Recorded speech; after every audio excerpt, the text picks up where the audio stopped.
Let's see what is going on.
Hello, can you guys see me, hear me? I don't know what is going on. Yes, Um, sis. Hello, how are okay, you doing? Can you I'm hear me? fine. Good morning. Yes, Okay. yes. Good morning. That was why I was And we're live. disconnecting because Thank you, sis. I can't see. But can you see the screen?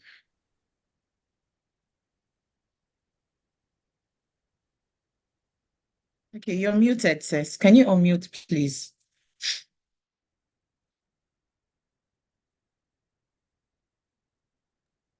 Yes, I can see the screen. I could see the screen. Assalamu alaikum to Abba That's Sumaya. Alaikum All right. salam wa Thank you so rahmatullahi wa much, sis, for barakatuh. confirming that you can see the screen. Thank you I so can much, see the ma'am, for screen. joining.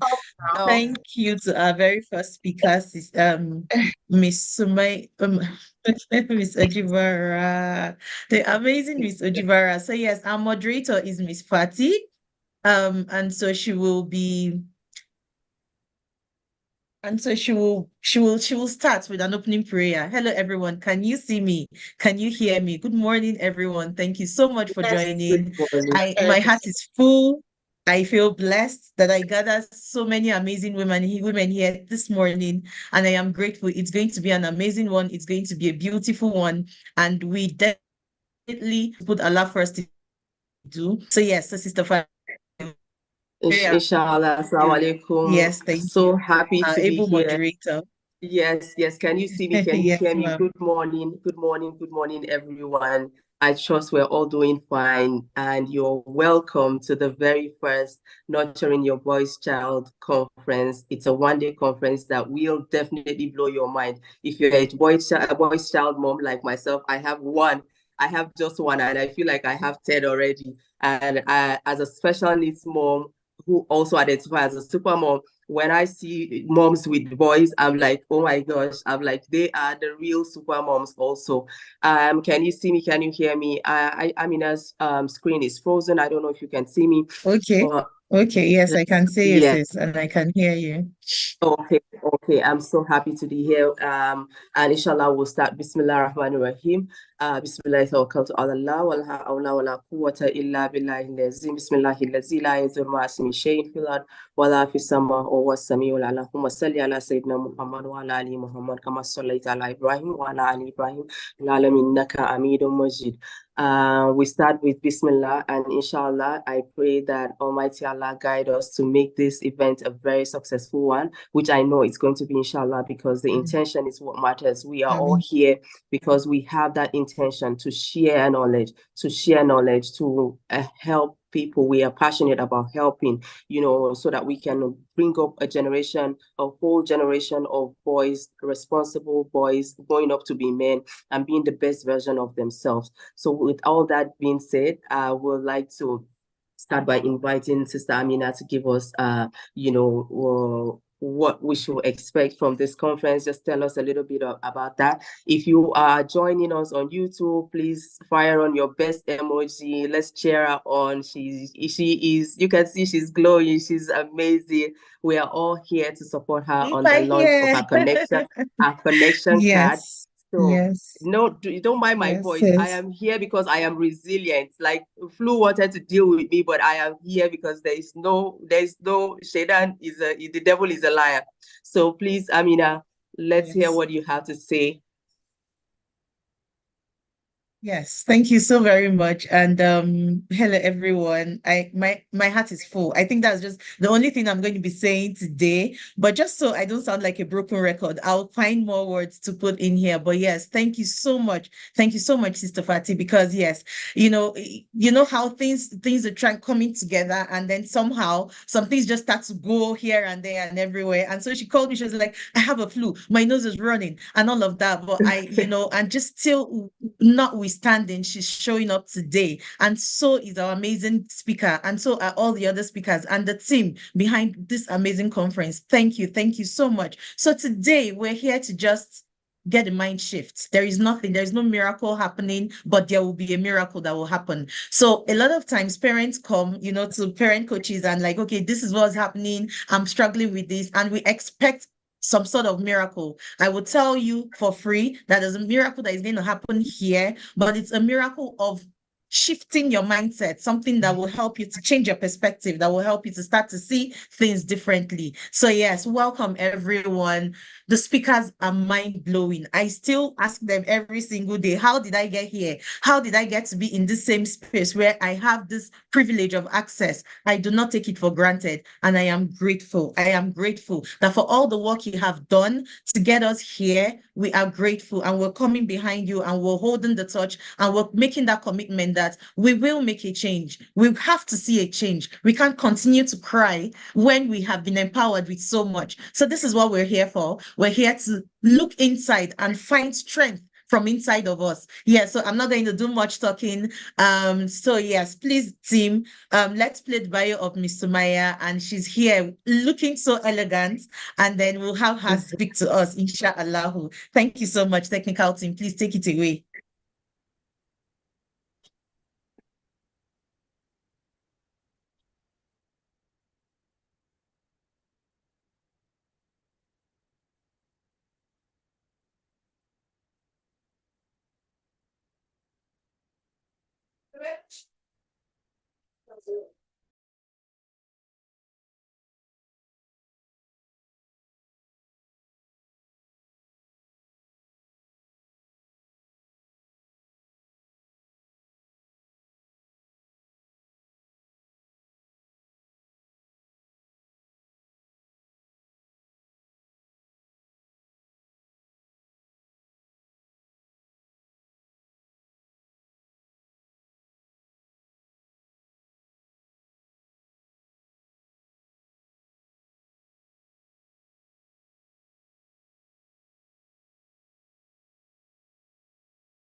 So while our tech team is trying to get a hang of that, I'm sure it will be resolved soon.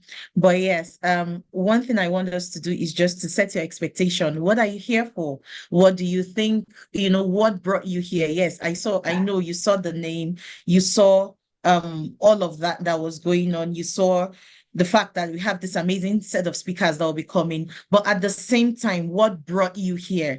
Everyone has a story, everyone has a journey that they are on. So I want you to set, because this is a personal issue. You're not here just because one Amina Isma'il put out something and you want to come and see. Something brought you here, something nudged you here. And I want you to take that thing and commit it to your Lord. We're Muslims or Christians here, but we have the same Lord. Yes, are we up now, tech team? How far? How is it going? Yeah, so we're so new in this, but I know at the same time that we're a work in progress and we're learning. So I'm sure we're going to sort that out. How is that going, Yes, so tech that was team? actually streaming. Sorry about the yeah, it was actually streaming on YouTube, but I guess it's because I shared my Okay. screen. I had two screens going. So one was screening streaming to YouTube, and the other one was just like the Zoom screen. So I'm gonna share it again. Apologies for everything. Yeah, Okay, that's fine. yeah. That's fine. That's fine. Yes, so we are a work in progress, and please bear with us, but it Yeah. will get sorted soon. Introducing Sumaya Sadik Ujibara. Sumaya Sadik Ujibara is a psychotherapist,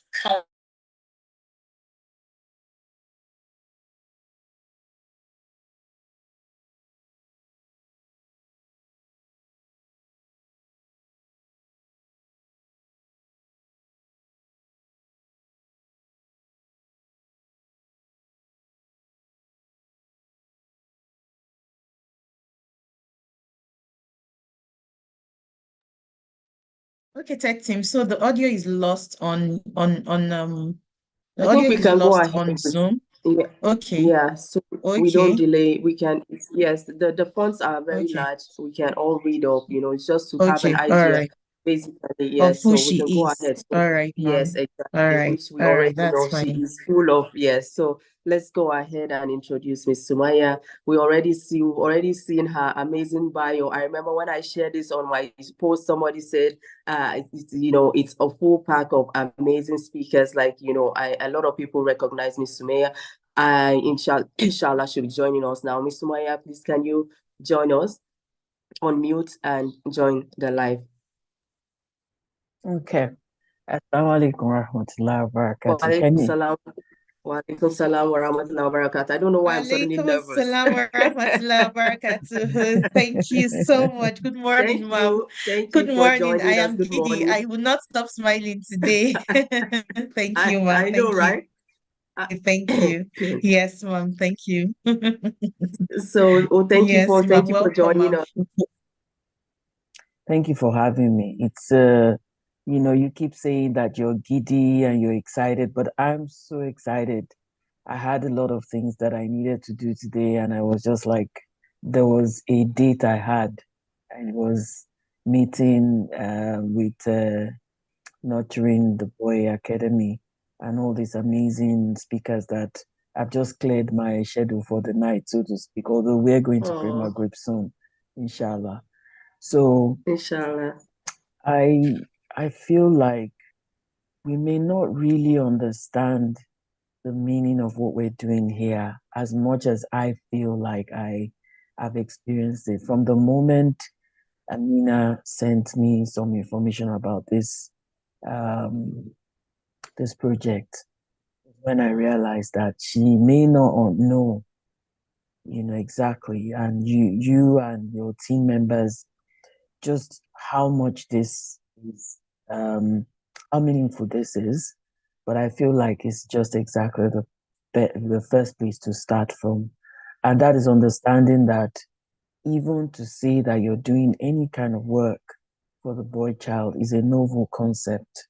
I'm not saying that people are already, they're not doing research work or giving talks, but to dedicate uh,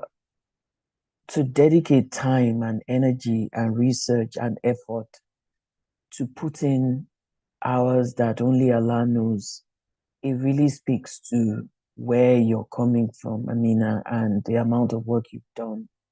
And everyone who's here, people who have joined, who are watching us on YouTube or some other platform, like Amina said, it's not so much about the people who are here to speak. It's about the fact that there is a common goal.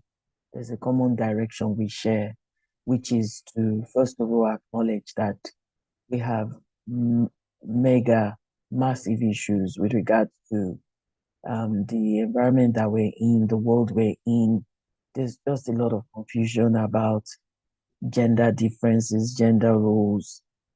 We have men who were once boys who have arrived at this place in their lives where the world just keeps saying they're just not good enough. We have all sorts of issues and challenges and problems.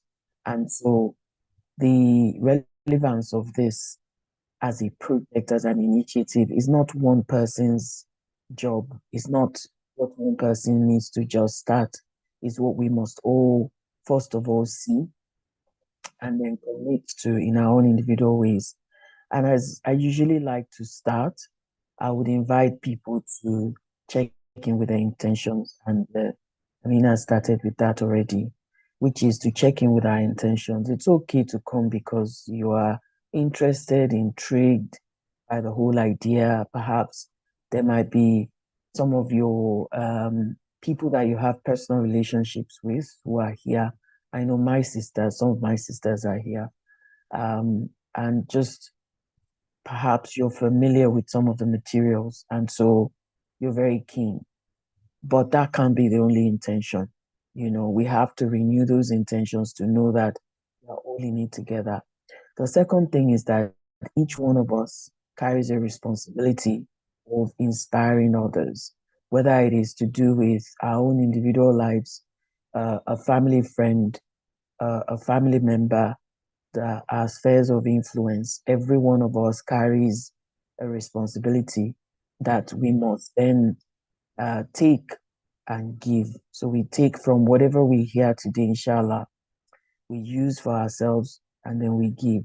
The third thing is about impact. So some people who are familiar with my talks, they know that these three things are things I often start with, because I think it's really important that we clarify to ourselves what exactly we're doing and why. So when we talk about impact, we want to understand that nothing is too little. Inshallah, we finish this conference today and you go and you do something about it.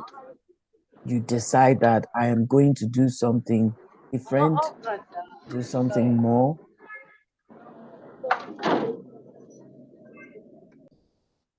I'm going to do something different. I'm going to do something more. I'm going to do something better. That's already showing impact. And when that's the case, what would happen is that change has started. Shifts in little movements, shifts, massive turns, big transformation. Change has started and it has come from each one of our hands. But it has to start from the heart. And that's what I felt like it's a place to start from. Amina has invited us to come here today to talk about the heart of raising boys.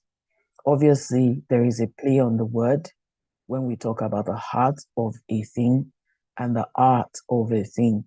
I mean, if we then decided to extend it a little bit more, then we can think about it in terms of the science of it even. But we're not going to go academic today. I really do want us to go to the art of it. And that's starting with the heart. We want to look at even the meaning of a boy child. So when I was just trying to get my head around definitions, what came to me was, okay, so we're talking about boys. We could talk about boys figuratively and literally.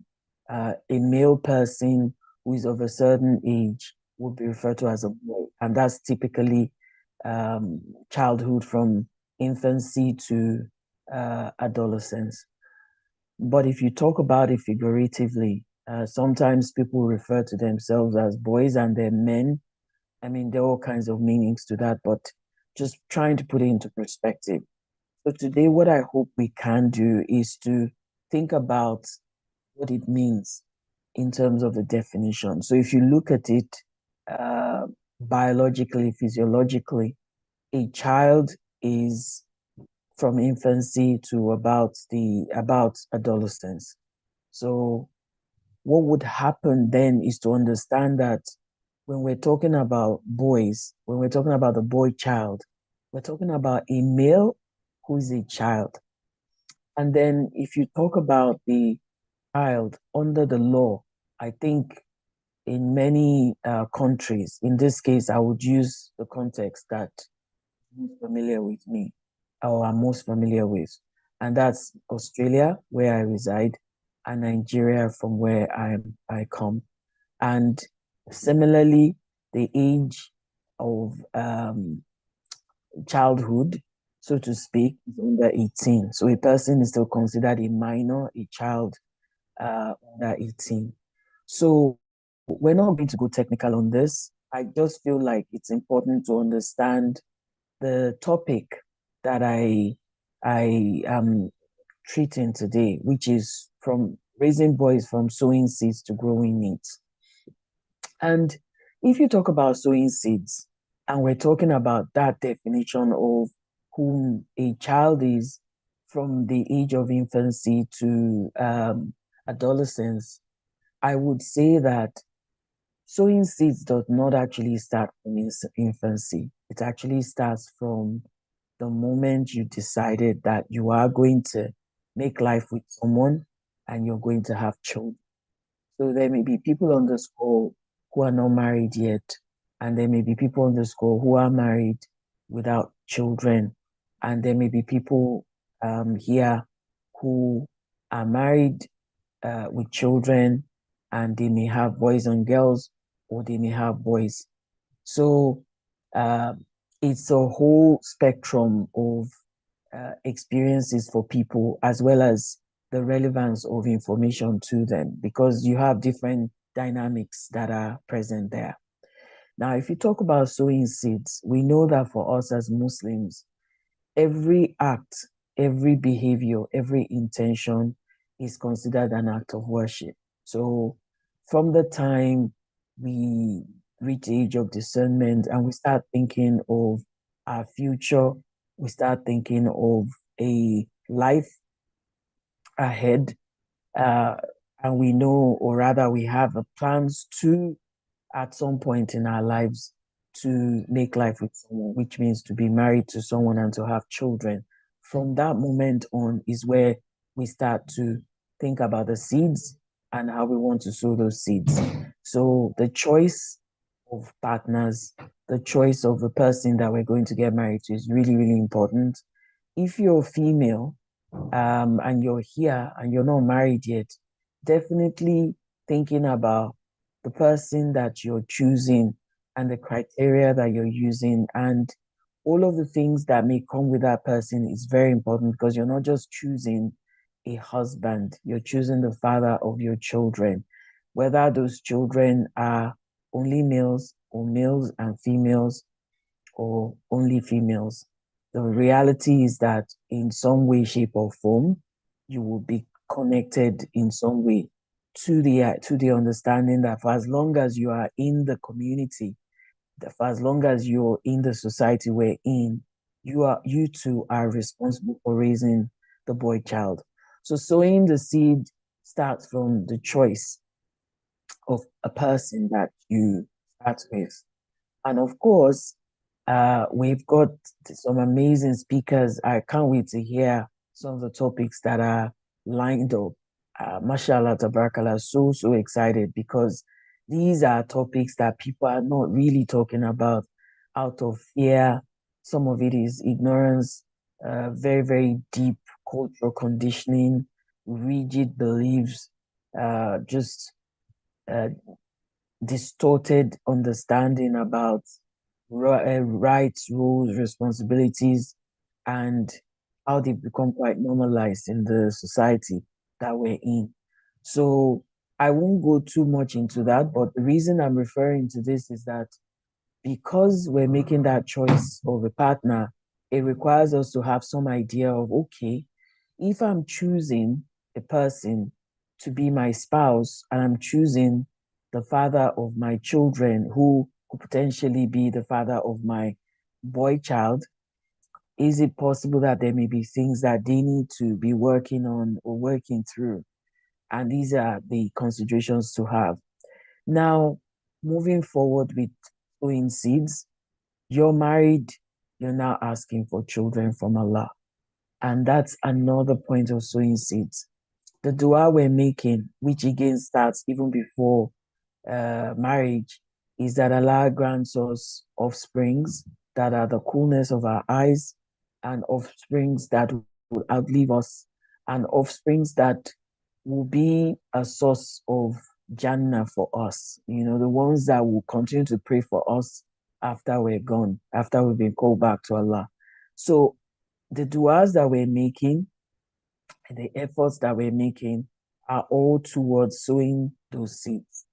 From the dua that we've been taught to the etiquettes that we must observe, even in the act of sexual intimacy, all of these things are due consideration. So if somebody's saying, is this exam that you're doing? Yes, because you are actually praying and asking Allah, the Creator, the one who gives and takes, the one whose decision is final, to give to you a child that will be the coolness of your eyes, that will be and you're asking Allah to aid you and grant you everything that you need to be the type of parent that that child needs.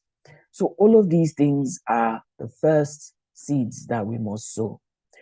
Now we're blessed.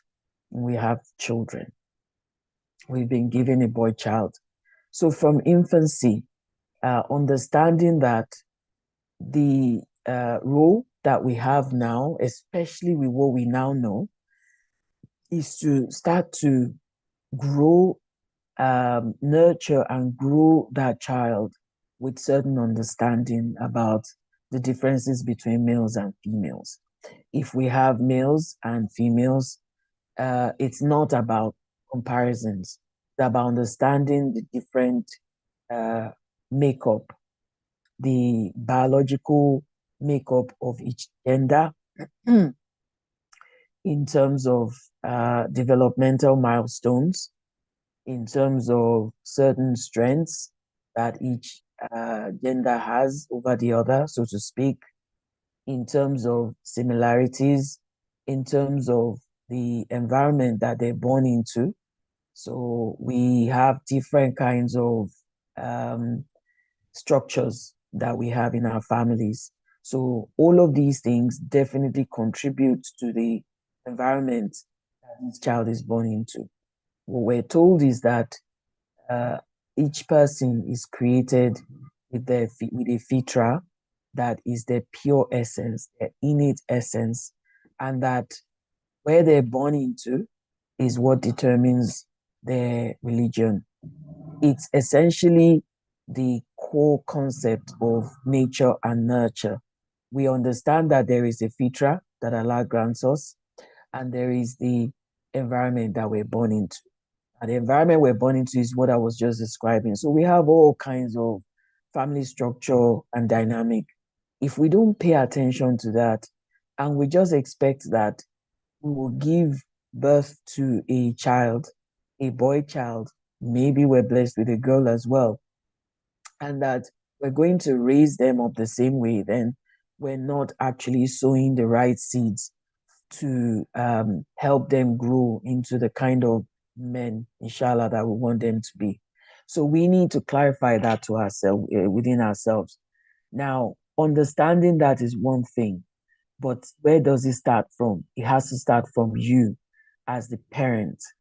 Again, I don't want to stroll into the areas I do believe that the other esteemed speakers are going to touch on, but I really hope that what I'm mentioning is allowing us to think about what it means to have that self-awareness and self-knowledge, to know some of our own, what our own upbringing is like, whether as a man or as a woman. If you're brought up as a woman, what were what were you taught? What do you believe about men? What are some of your cultural, religious beliefs? What do you do in your family? Is there a traditional way of doing things there? You need to understand those things. And the person that you're married to or not, again, understanding that is so important in terms of sowing seeds. And of course, then thinking about the child that you have and then the environment. So it's a three-pronged way to think about it. And the final aspect of that is to understand that ultimately Allah is the one that grants us our destinies, what has been written for each person, the paths that we will take to arrive there. All of this is in Allah's knowledge. what we have, and that's not available to us, except on what Allah reveals to us. What we have are the things that I've mentioned. Now, in terms of sowing those seeds, as we understand this, we start to realize that every choice that we're making has a lot to do with the how they connect with their growing needs as they grow. So again, like I said, there's some differences that you will find. Sometimes science does a lot of research, but I'm always a little bit careful about some of that research because again, at times there's research that is done for just a very particular demographic. Many factors are very different from our own cultural environment, so it may not really fit in. For example, a child that is considered culturally as a child in some environment is already considered an adult in some other environment. And if you had to use the lenses, especially like in the West, to only view what is acceptable or not, then we'll be doing a massive disservice. In fact, it's a sort of colonizing mindset that makes a person continue to behave in certain ways that are really not in line with our own culture, tradition, religion. So it's important to pay attention to that. Now, as we start to understand all of these factors and we are paying attention to that, then it informs the choices we make, which would involve how we raise the boy. For example, so I'll use one example, might be saying to a little boy that you've got to be a man, you've got to be strong, don't show weakness. And we start drumming that into the child from a very early age. The seeds that we're sowing at that point is that he needs to undermine and deny his humanity in some way, or that he's not good enough if he shows his humanity, which is a whole spectrum of emotions that we have. And then, we might say, your sister is going to go to someone's home Sunday, so she needs to learn the skill while you need to just sit in a place where you're served. And then we end up raising a child who grows into a man who feels very entitled. And the entitlement that I mean is we're not talking about, trying to go against certain religious structures that have been put in place. Because I know that as soon as we question some of these things, the labels come that, that's a feminist way of looking at things, but it's not. We're just really talking about understanding that both the male and female are human beings ultimately.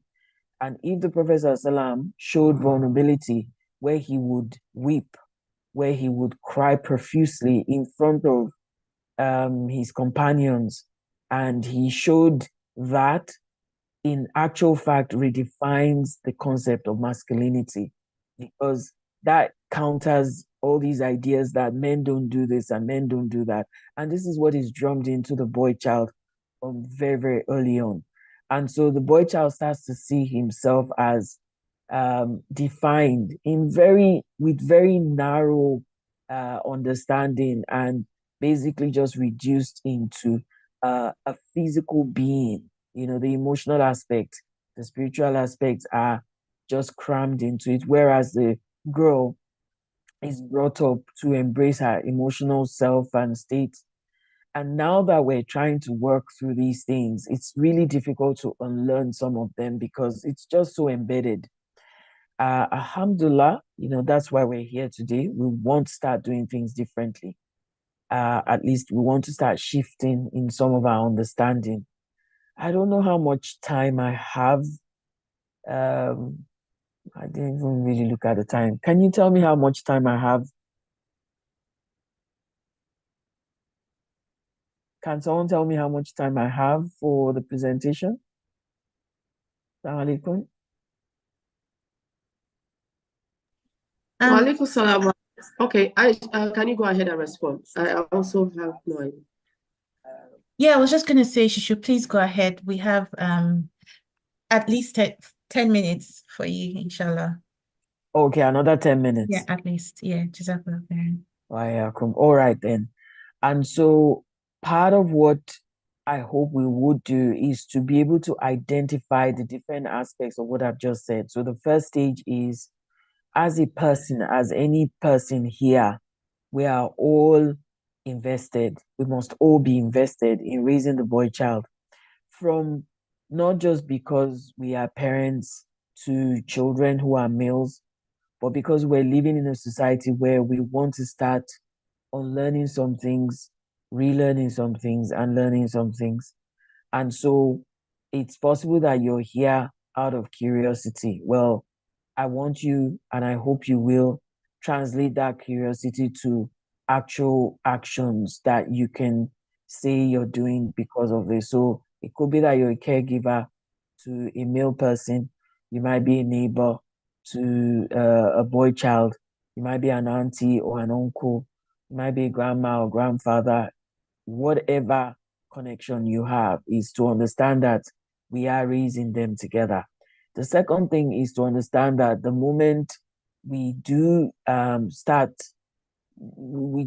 that we want to start having children, then we must observe all the etiquettes of reproduction, so to speak, which would be the making dua, preparing for the children to come, having open communication with your spouse, where you're talking about things that you have some difficult conversations and you understand some things. Actually, you should have had some of these even before you chose someone to be on the same page to a large extent. But assuming that's already done and you're already here, and you're in your own configuration of family right now. Some people might be here who are single moms, single dads. Some people might be here who they are in polygamous relationships, and so they have stepchildren or they're remarried and all of that. So different family structures, and it's important that we understand, well, what does that mean to me at the end of the day? And then the other thing, the next part of that is the seeds we start to sow from very early on. So these seeds are contained in our perception, from our intention to how we perceive, and then how we express the expression of those intentions, which would be to notice our language. So we identify certain beliefs and then we notice our language, and then we also go to understand some of our own biases, traumas that we have, maybe the environment that we're in. Also, we go to the space where we must understand the child in front of us. There is no comparison. A child is different. So that boy child is not just some generic male that you are going to make provision for. You have to make provision for the child that is in front of you. If that boy child has sisters, then we need to understand what their needs are. Now, as they grow older, again, I just sort of put it to the point of puberty. We understand the different stages of a child's development, and it's usually from the point of attachment to the point of separation, and their need for exploration and understanding about their identity to the point of maturation. Interestingly, the science actually says that girls mature like 10 years earlier, much, much earlier than their male counterparts. So you can imagine. But the science also says that where the females score very high on emotional intelligence, it says that boys actually score high in terms of emotional well-being. That's something that I'm interested in finding out a bit more about. Again, this is a conference that has 3 people who are speaking for an hour each. We couldn't even begin to scratch the surface. But what I'm hoping we'll take away is to understand that a key part of anything that we're doing really requires some understanding. It requires getting support from other parents. It requires learning from the expertise of lived experience, So things that you've been through, perhaps there's a way you raised your first boy that you've now learned, which will help you in raising your, your next child. Also, as I get ready to finish, there's the aspect of noticing the biases that inform our choices. A lot of times boys are demonized and undermined, even from a very early age. Oh, it's just boys. That's just boys being boys. And they're not taught accountability. They're not shown how to experience things and things normalized for them. And yet we want to hold them accountable for things they were not taught. So that's why I got so excited when I saw Amina's initiative and the cards, which, we should probably still tell you about, inshallah, because we need tools. We can't just have these theories and ideas without strategies and practical approaches that will help. So I will finish up now. There's just so much to say, but I'll, prepare to finish now, inshallah. And I hope that what I've been able to do is to plant some seeds, and those seeds, I hope, allows us to then go off to explore more. And I'm hoping that those seeds allow us to start to allow us to recognize some of these growing needs that boys have and how we might attend to them. So I'll get ready to finish. I pray that Allah grants us His fullest good, and that we will have more and more chances to unpack this some more. Jazakallah khairan for listening. May Allah grant us every good from this and forgive any errors. Ameen. Amin. Thank you so much, Ma. So just quickly, I have a question for you from the YouTube. Okay, so it says, some proven traditional methods of parenting may no longer be applicable for our own children. How do we map what we knew to what is acceptable in today's society in terms of bringing up the boy child? Well, I would say that the first thing is to identify what is traditional practices are, because again, some things are being thrown out in their totality. We're not looking at some of the value of those practices.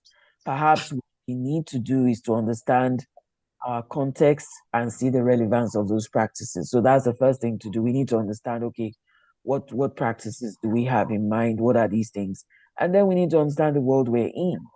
I mean, it's a really broad question. I'm not exactly sure what the speaker is requiring, but I would just assume that basically they're talking about a lot of unclear expectations of the world that we're in today, where some things that were once acceptable are now being called out as behaviors that are no longer acceptable. So it's a really broad way to answer, but I'm hoping that the first thing we would do is to at least find out what are these practices, what are our own what's our own situation, what are our own conditions, what sort of challenges are we experiencing, and then we might be able to talk about the things that match or the things we need to teach.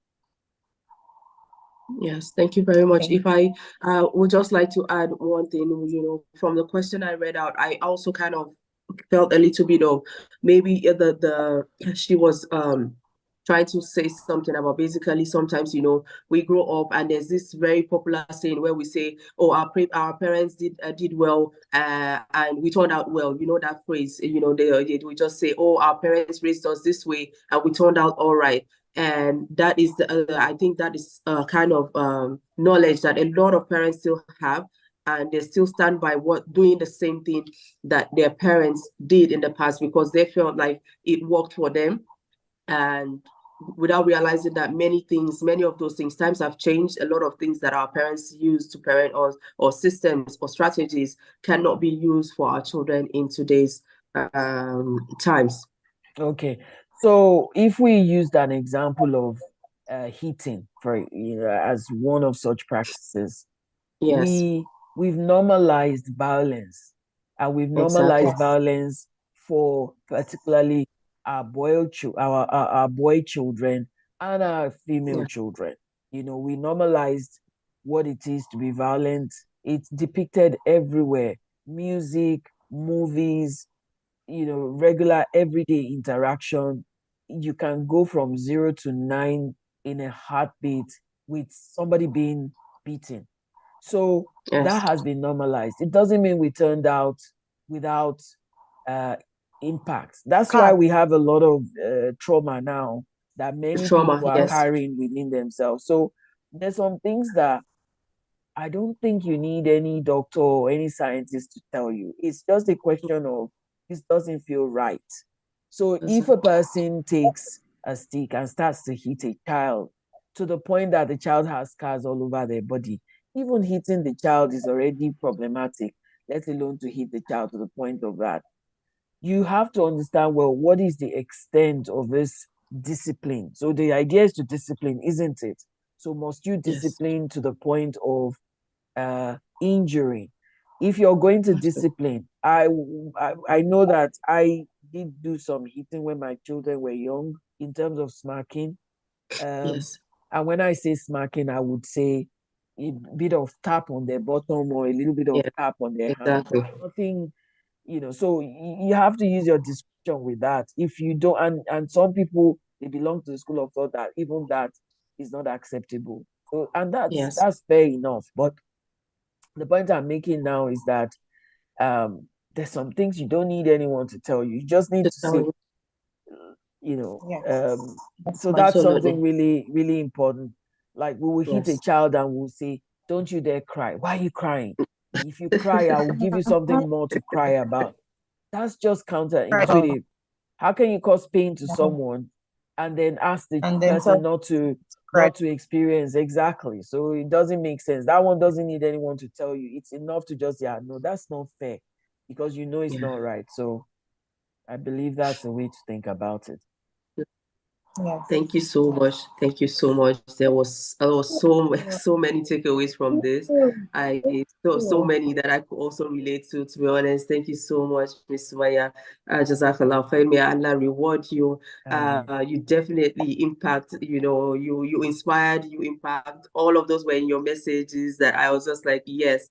And for me, I think one of my biggest takeaway is that there is nothing too little when it comes to impact, when Amina and I were talking about this, before coming on, it felt like, it's like, it felt, somehow you feel like it's not so much, we feel like, especially those of us that are just coming up on this, in this all coaching thing, trying to share our knowledge and experience, we feel like it's not so much, but it has a lot of impact. And this is what Ms. Sumaya said. And for me, it is my biggest takeaway. There is no little impact. And, we all have a message to communicate.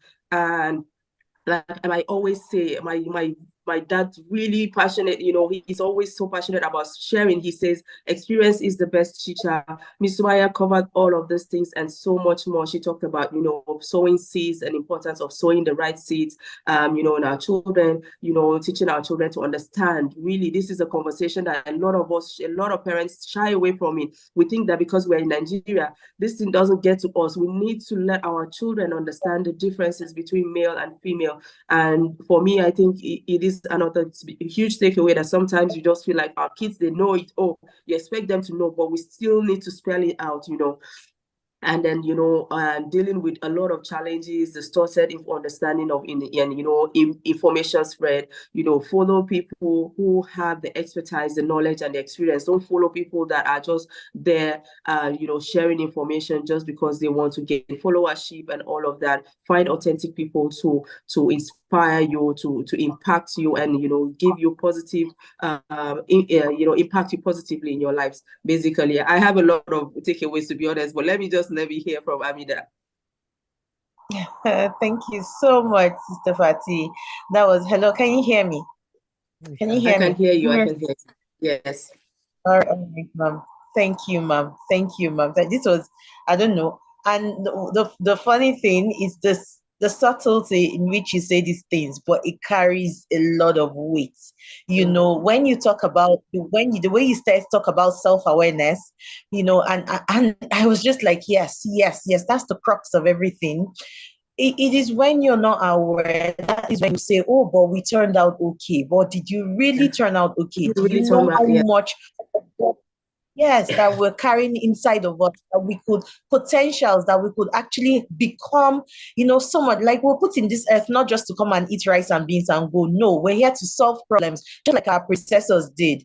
And the fact that we're struggling, can we reflect and look inwards and say, how did we even get here? What is happening? And we tend to look at just the leadership at the leadership level, but no, everybody has the responsibility of looking inwards. And so what you said about knowledge, what about self-awareness was key. And then you went to talk about knowledge. Honestly, all I heard in comparison, like in summary, is intentionality. We need to start to be intentional. Anyhowness has not paid us, and we need to take a break from that. So thank you so much, ma'am. Was so grateful for you. Just the way you calmly shared those things, and it felt like a warm hug to me. It felt like my big, my big auntie telling me something. And not a lot these days, we have a lot of energy, but yes, I Yeah, could hear the wisdom.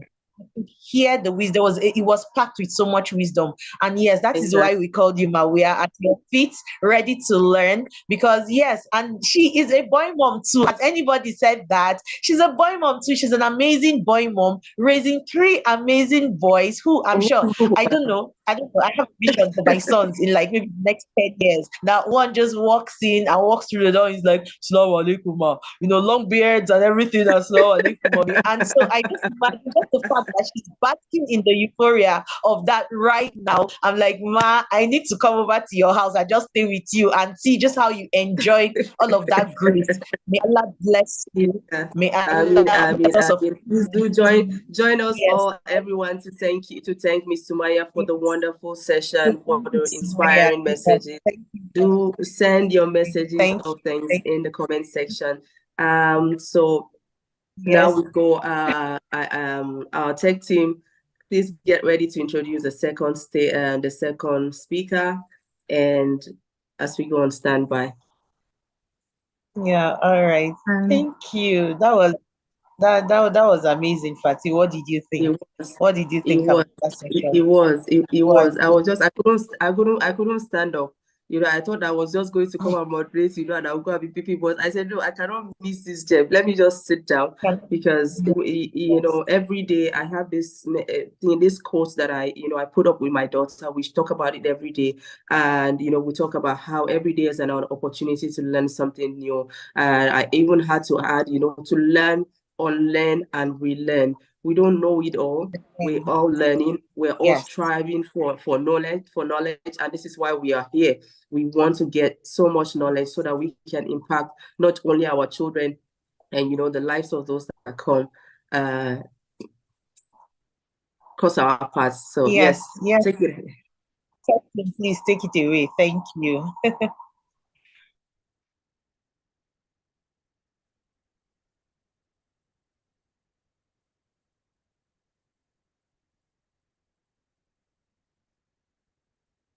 It's the audio.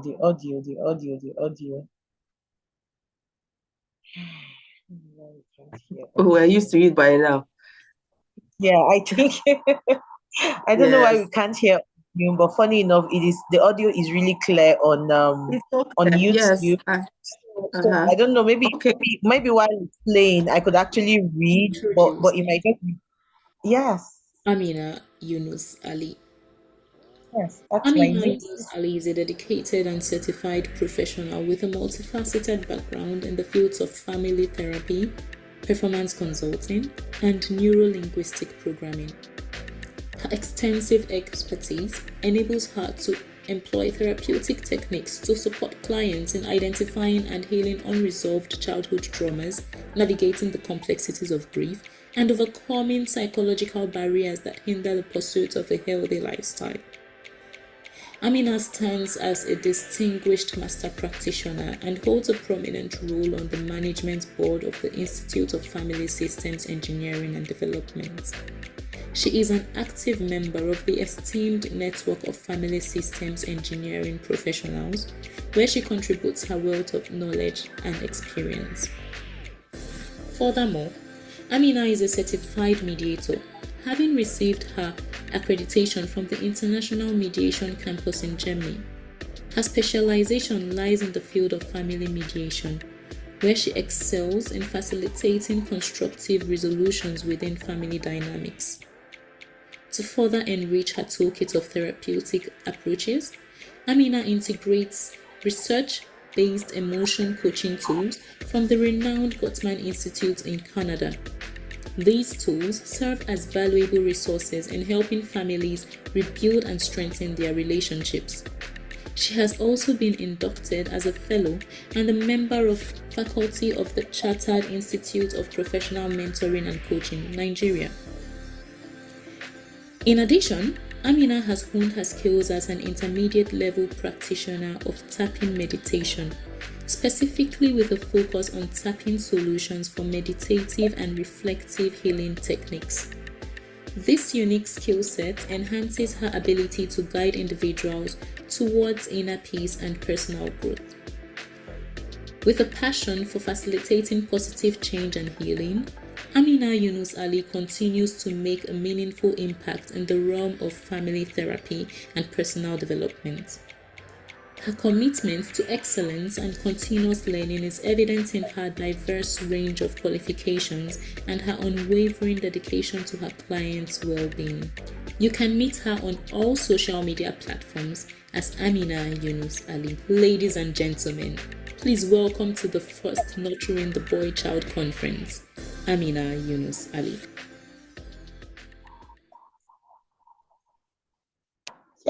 Yes, welcome, ma'am. It is my honor. But let me allow you the excitement. Go ahead. I know you are excited. Go ahead. Yes, You can that's my introduce. name. All right, ma'am. Thank you. That was an amazing one. Yes. So please, ma'am, if you could just you know, put on your camera, let us see your beautiful smiles and that smile. I know we are competing for smiles like it's an army. Yes.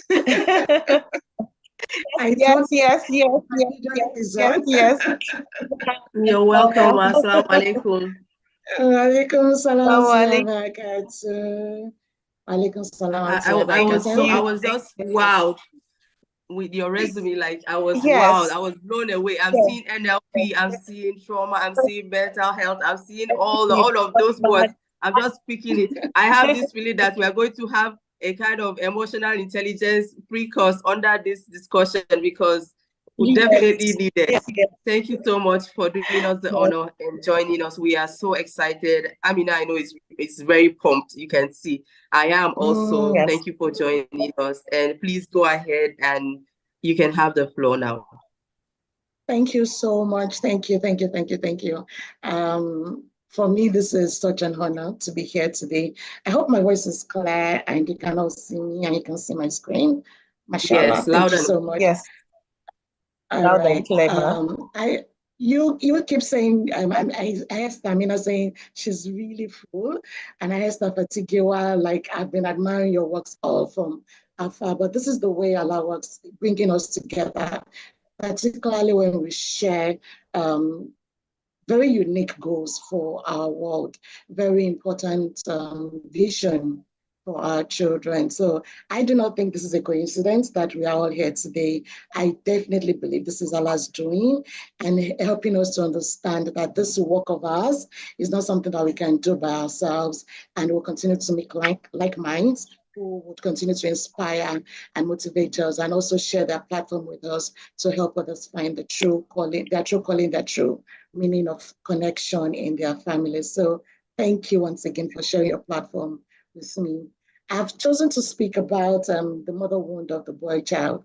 And I'm sure when I chose that topic, perhaps you were wondering why this topic. I mean, would a mother intentionally hurt their boy child? Because for as long as I can remember, almost every relationship, particularly in the African sense, once you begin to give birth, there is this excitement when you give it to your birth child. Like, you know, it's just so over the moon. Like the minute they're asking you, is it a boy or a girl? And you say boy, it's like the entire family just begin to bloom. Like, ah, yes, and this is good. This is good news. This is that and everything. And you know, of course, this is not just peculiar to Africa. It's all over the world, really. And this is something that even Allah subhanahu wa ta'ala mentioned in the Quran. Like, you know, they give themselves girl boy children and then attribute the girl child to Allah. Are they okay? Are they thinking about it? But again, this tells us just how important we as humans value the boy child. It tells us how important we understand the continuity of our lineage when it comes to thinking about having the boy child in our midst. And particularly for mothers, it gives us a sense of accomplishment. No matter how spiritual you are, whether you're a Muslim or a Christian, when you have girls, if you have all girls and you just have one boy, you still feel like there's this sense of accomplishment that comes in. It's being human, really, because this is, again, something that you have met time and time again from generations to generations. When you have all boys, as much as you may wish to have a girl among your list, you're just like, alhamdulillah, I have a boy, you know, I have boys around me, and it just gives you this sense of accomplishment. Now, this doesn't mean that one gender is better than the other. It just gives us the identity or the inflection of how much value we place on one over the other. Not necessarily trying to hurt or trying to name the other gender, but giving us an insight into what we need to begin to do, or what we need to begin to understand of our interactions with each of this gender. Now, no mother would wake up one day and say, I want to hurt my boy child. No mother would. I mean, we all have this, whether they are a boy or a girl, we do not want to hurt our children. So like everything that we do, whether we are like, this way I said, whether we are trying to course correct them with violence, we say this, that everything I'm doing is because of you. I want to do this because I'm doing this because of you. I want you to grow up, you know, to become responsible. I want you to grow up to become independent and all that. But out of love, we sometimes hurt. Out of love, we sometimes misinterpret. Out of love, we sometimes misconstrue. Out of love, we do not course correct, but we change the entire course of an entire generation. And in my line of work, in my practice, what I've seen happen over and over again as a family therapist, particularly when I'm dealing with couples, is this fear that women come with, that I don't think this person loves me enough. I don't think this person understands me enough. And the guy is looking at the young lady like, but I've given you everything. I've shown you how I provide for the family. I go out there to strive for the family. This is how I know how to love. And you're questioning, but you're not still showing me, you're not saying it. I'm not feeling it the way it's supposed to be. Where does this originate from? Some of the things that I've also noticed in my practice is that as much as possible, where boys would learn structure and management from their fathers, they'll understand connection, they understand interaction, they understand relationships from their mothers. So the mother wound refers to an emotional or psychological challenges that may arise in the relationship between a mother and her child, particularly a son. Now, this is not something we talk about very well, because most of the time what we would hear is that it is even, in fact, the mother that would pay more attention to how a girl child is being raised. And when they are trying to speak about it with their spouses, they are either shut down or they are made to feel like, oh, you are raising a sissy, you're not raising a man. I need my son to be a man. However, in fact, understanding the mother wound is understanding your role as a mother, is understanding how your own expectation as a mother begins to show. How you begin to express love would actually harm or help your son. So there are certain things that we say or certain ways that we show love that helps us to understand what the mother wound is a little bit. The first one, when we say things like, do not be weak. when we say things like do not be weak, of course, the society helps expect that the man is meant to be a strong, solid, reverberating feature in the family household. His word is law. Whatever he says is, should be taken with all truthfulness and with all sincerity. However, what then does weakness mean for you as a man and for you as a mother? How many of us as mothers here, as daughters, as sisters, would care to see our husbands, maybe not, maybe our sons if they are younger, but would bear to see our husbands, our fathers, our brothers, or even our male colleagues or male friends to come to us with tears and say, I am feeling this way, without squinching or feeling like, why is he behaving like a woman? Why is he crying like a woman? We adjust our seat and feel like, God, help me. This is something. Because again, we've attributed weakness to an expression of emotion. We've attributed weakness to an expression of the, core humanity, like Sister Sumaya said. The second thing we expect as mothers for our sons is that they have to learn to honor and protect. Now, honor and protect what? They have to learn to honor and protect the family's legacy. They have to learn to honor and protect the family's culture and expectations. In fact, it is how our fathers and our brothers and our sons have learned to honor and protect that continues to reverberate from generations to generations over time. It is what we continue to see, because a lot of the times, particularly for African families, they will tell you that the husband's religion is the law.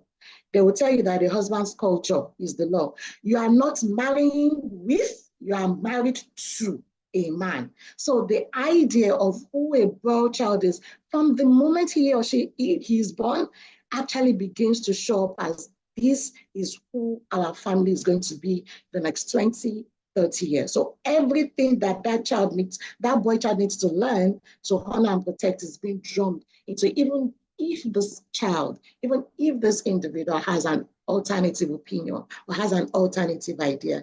It is what is expected from the culture that is expected to, and we say this is love, because again, we want to say at the end of the day, by the time they're in their 30s, that, oh yes, I raised a child that is my own, not a child that is his own. These are some of the ways that this show. We also show love by the way we expect them to provide and prefer. No matter if that boy child is the last child, we still expect this boy child to be more successful than the sisters, because he's going to be responsible for their welfare or their well-being. We expect that he's supposed to be able to prefer solutions according to, our religious, spiritual expectations, our cultural expectations, even if this boy child is struggling or unable to catch up with this burden of expectation that this love is showing up as. We also expect that this boy child would define success or would translate success of the family. If a boy comes, this is where we begin to hear names like Akorede, Olawale, because we expect that this is the child that will begin to transform the family's fortune as a whole. So once you give birth to a boy, you expect that that child will begin to define the success of the family. Now, these are things that we show as love, but may sometimes begin to bear as burdens. Hi, Catherine. Good morning. This is Ayo from Barrigan office. These are things that will begin to show up as burdens or as hurts, or especially mother wounds between the mother and her son. Another thing is to do not betray emotions, some of which, of course, as Mia has mentioned earlier, that, don't cry, but you have to have a stiff upper lip. You don't betray your emotions. You also expect the brother to define relationships, because like I mentioned earlier, in every family, we expect that the man is the one to define how the family is supposed to raise. And in fact, it is how the man shows up in the relationship that every other person in the family will continue to follow up. Now, why is it important for us to begin to talk about the mother wound? It is important for us to begin to talk about the mother wound because no matter how much our fathers, our spouses, our husbands show up in this relationship or show up in the family, who our children become in their relationship is actually expressed with their mothers the most. Because again, it is no coincidence that Allah subhanahu wa ta'ala made us the ones to carry these children for 9 months and made us the ones to back them for 3 years, or made us the ones to notice their developmental stages over the years, because he knows that their identity is often formed at the feet of the mother. The identity of who a child becomes is, uniquely shaped from the interactions, from the relationship that son and the mother have. So whether or not your husband is interested in parenting, who you are as a parent mother would definitely shape your child's identity, your son's identity. The emotional relationship between a boy and his mom also defines how this boy will understand emotions. When you as a mother are unable to bear your son to cry, how would that son be able to express emotion when he grows up as a husband, or as, be able to understand the sister's emotion, even in adolescence? Because they continue to, if you as a mother are unable to share an emotional connection with your son, they do not know how to form a wholesome relationship with the other gender, with people of the other gender, because they don't know what it means. And this again begins to hurt their sense of self and their identity. Now, we talk a lot. I mean, it would be easier for us to bear or to understand when a son at the age of 18 is saying, well, he wants to get his own house, or he wants to, at the age of 25, let me be a little bit fair. Wants to get his own house, wants to set up his own apartment, because again, we're expecting him to be resilient and independent and to be autonomous as fast as possible. Because of course, this is what it means to be a man as he's growing up, isn't it? However, pushing them away from us or asking them to learn resilience and autonomy and independence by allowing them distance in lieu of safety doesn't actually teach resilience. In fact, it teaches them how to not depend on anybody but themselves, which of course begins to affect how their emotional bonds are formed, how their identity is shaped. And then, of course, the last but not the least of why this is important for us to begin to note is what the definition of success is. Lately, we are beginning to see, because of course, over the years and over the last 2 or 3 decades, we've shouted over and again, female emancipation, female empowerment, girl child empowerment, over and over again, which is one of the reasons that I'm particularly enjoying the privilege of being here today, because we've seen it happen over and over again, such that now the men that we have define success by a different level entirely. They would rather marry, you hear things like, I'd rather marry a rich babe or a hardworking babe so that I can just flex than, becoming the one that will be showing up at our skater. The definition of success for our boys now, by how they define it, is no longer what we used to define it when we were growing up. It is changing. It is changing because of digital interaction.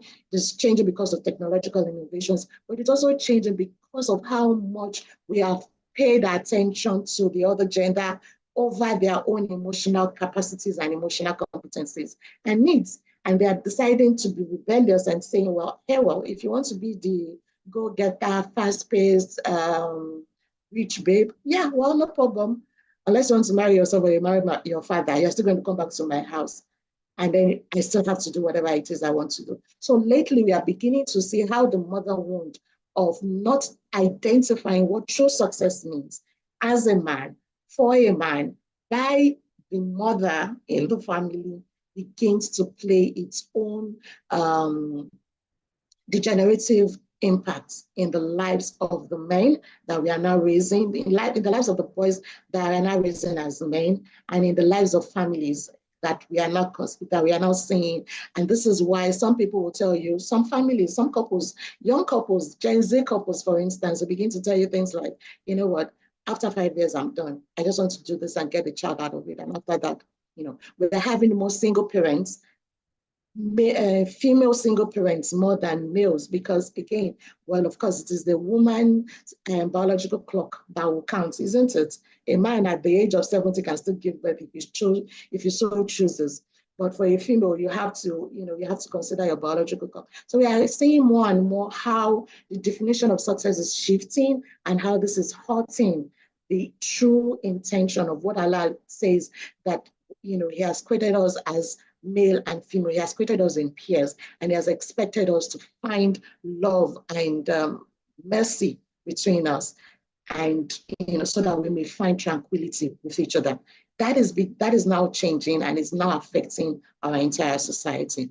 So what exactly is the origin of mother want, or how would a mother unconsciously begin to hurt her son? One of the key ways is to observe the cultural trends and the societal expectations. If you are raised in a culture where a man is detached, the father is detached, or the patriarch is detached from the essence of parenting, from emotional connection, there is the likelihood that as a mother, while you are trying to raise your own children, you flip between two extremes, either helicopter parenting or dissociative parenting, where you are unable to actually find a balance between the two. Because again, you have grown up with a man who hasn't taught you what it means to value yourself as a girl child yourself, right? Another thing is talking about the unmet emotional needs between the father and particularly from the father. And of course, this will begin to show up when you see mothers, reeling from the inner child pain that their fathers have caused because they haven't been celebrated. They may have been celebrated by their mothers. They may have been taught how to be independent by their mothers, but they haven't learned that balance of being appreciated as a woman by their fathers. And again, this will begin to inflect in how their relationship between this individual as a female and the husband will show up, and how this would inflect their relationship between the mother and the son. Abusive or toxic relationship with the spouse or significant men in our lives as mothers also show up how we begin to parent our sons, because we are constantly in that mood of survival. I do not want my son to become like my husband. There was this, I attended this conference, and they were asking this question: how many of the women in the crowd would have their son be like their husbands? And very, very, very few hands, very, very few people raised their hands. And it was really informative for me because this was just a casual research that was done, because it informs just how much there is a distance between the choice of man you have married to father your son and the kind of son that the kind of son you are raising to become a man. And it is just showing us a lot of information in that space. So when you are already in an abusive relationship or come from an abusive relationship, it is pretty difficult for you to objectively balance who your son is going to be, who you are raising as a son, and what your expectations of being an individual from that son is going to look like.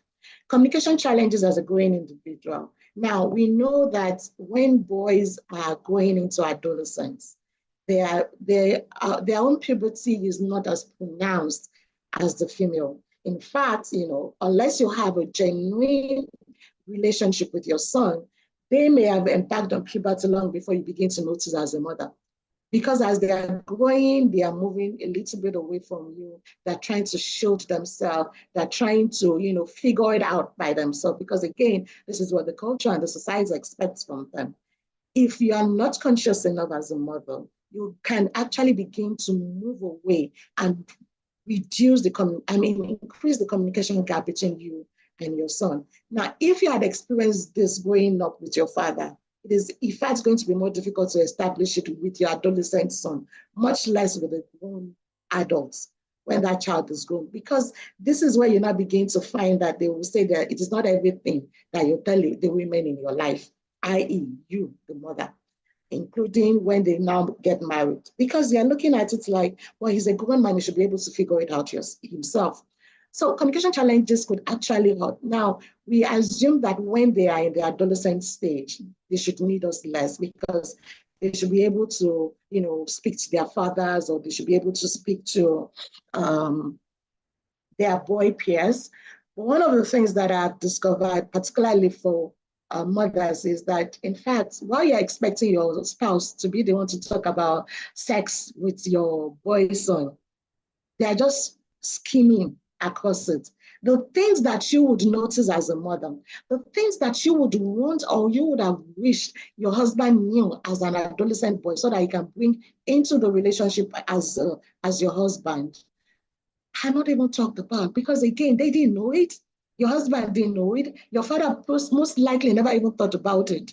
But you as a woman are the best at that position to be able to actually begin to teach. So when we think about things like sex talk, things like emotional management and emotional regulation for men, we should be at the edge of it. We should be at the pyramid of it, actually helping our sons to navigate communication challenges. But again, if we leave it to man should think like man, then we begin to hurt or create gaps in the relationship. And then the last but not the least is the transition or life changes. When you have situations, especially in this JAPA transitional life stage that we are now in, where everybody, are not just Nigerians really, almost from different places of the world, we are now experiencing relocation here and there, relocation to greener pastures. We are having a different dynamic or a different family territory where you are seeing couples living continents apart, right? So there is this diverse expectation. There's this huge expectation for mothers to be able to cope with the children. Very rarely would you find that it is the father and the children that will relocate. More often than not, you find that it is the mother and the children that will relocate, or the father would relocate first and then the mother and the children will go and join. Now, what this is also showing us is that the territory is changing. The standards of family life is shifting to something different. And if we are not careful, if we do not begin to notice these life changes and how it is impacting our parenting and our expectations from our sons, then of course we'll begin to see the mother wound. But let me explain what the mother wound looks like as an adult, so that we can really understand why this is important for us to understand.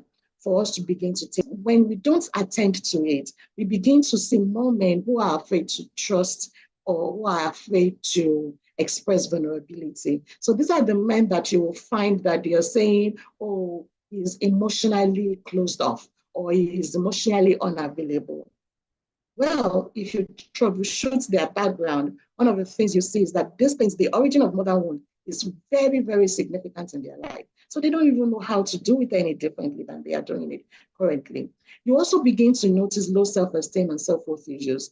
There was a particular point, I think last year, when there was this complaint by some group of younger men that I was speaking to, and they were like, there is a 1 in 10 chance if a male and a female were to interview for a job, that a female would have more opportunities or more chance to get employed than the male.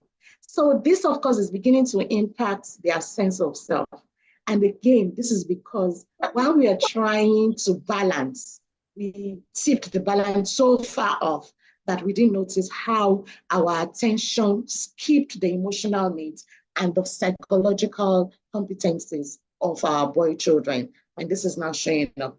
Now, we're also seeing it in how attachment issues is beginning to form. So we have a lot more avoidance as men, attachment avoidant men, than in most relationships than you would find with females, because again, they haven't been taught how to securely attach in relationships. They don't understand that being able to express your emotions doesn't mean you are weak. It just means that you are willing to have a safe space or create a safe space with your significant relationships. They feel that they have the only way for them to express their manliness is for them to pretend that all is okay.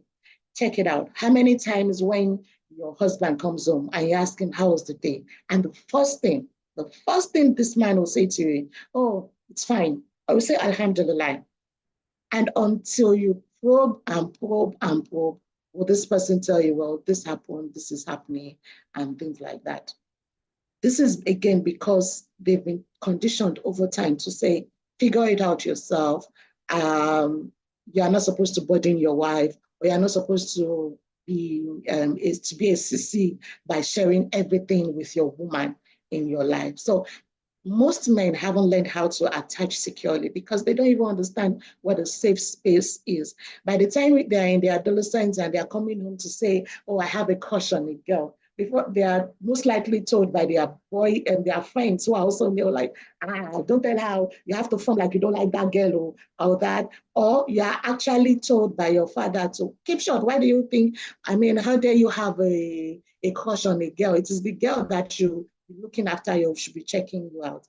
But these are the same men that would expect that by the time they are 30, they should be able to bring home a girl that you're about to meet. So see how imbalanced that is.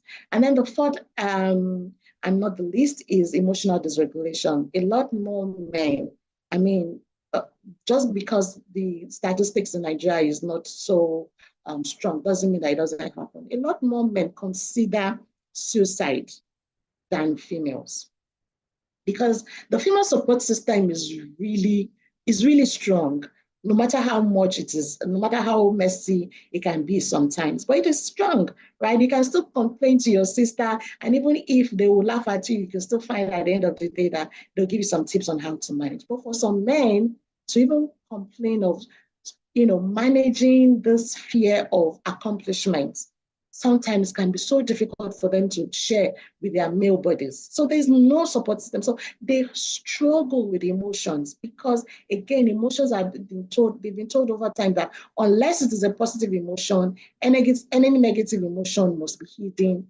or untouched. And this begins to manifest in how they see themselves, what they think about themselves. And in fact, sometimes by the time the pressure cooker moment comes to play, and you open the pressure cooker, there's way more than you expect. Okay, so I've talked a lot about how motherhood manifests, what it looks like, and why we need to begin to pay attention. What can we begin to do differently? And I sum it up in this 6 steps.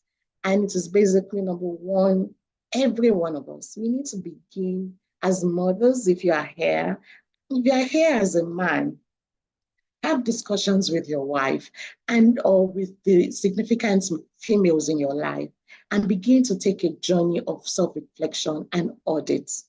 Audit your interactions with your boy child. Audit your interactions with the boys in your life. Audit your interaction with the significant men in your life. Again, the fastest way for you to know whether your spouse or somebody significant to you as a male has experienced mother wound is to find yourself if this person can cry in the presence of a female. If they find it uncomfortable, it's most likely that they've been conditioned that tears should not be seen on the face of a man. And again, this tells us just how much self-harm or self-indignation, how low their self-worth is in that space. Now, this is not to say that you expect that every man in your life is supposed to be crying up and down, but it's just to say that until we are able to accept every part of us, every part of our relationship, the good, the bad, the ugly, then we may not have a wholesome relationship. The second is, as a mother, begin to audit your communication processes. What are the things you unconsciously say because that is what you've heard your own father say to your brother? What are the things that you unconsciously say because that is what the society expects your boy to become? and begin to create a safe space of sharing communications genuinely and with the significant people that can empower true change. You want to talk about it that after a journey of self-reflection, this is what I found out, and I think I need to change in these areas, and I need accountability partners. The third is repair. Now, repair is not just you apologizing, but you have to commit to change. Repair is understanding that something has shifted, some things have changed, and it's not going to transform in one day or one night just because you've noticed it. But you have to begin by actually acknowledging where it hurts with your son or with your brother and begin to commit to change and actually ask to be taken accountable when you are going back to status quo. The fourth, which I believe is in fact one of the most important change that we can do, is to validate emotions, no matter how small. No matter how much your son pushes you away, like, I'm a boy, I can handle this by myself. Even though you want to do that, you want to allow them that space to feel like a boy or a man, also teach them how to validate their emotions for themselves and teach them and help them validate emotions too. Oh, I'm really sorry, that must hurt. You don't have to talk about it now, but know that I'm here and I'll be willing to listen to you. Oh, that is so amazing. Really? Do you want to talk more about it? Encourage them to come out and be emotional with you, good, bad, ugly. Let them be emotional with you. Let them feel like they are being heard to their core. And then the fourth, which of course speaks to establishing boundaries. I'm almost done, don't worry. Okay, somebody's saying they can't hear my voice. Can you still hear me, please? Your voice is loud and clear. I hear you louder. Thank you. All right, fantastic.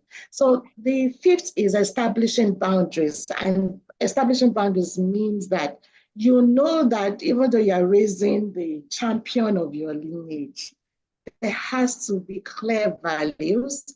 There has to be clear protocols of engagement. There has to be consequences and a reward established on the basis of competencies, not on the basis of genders and roles.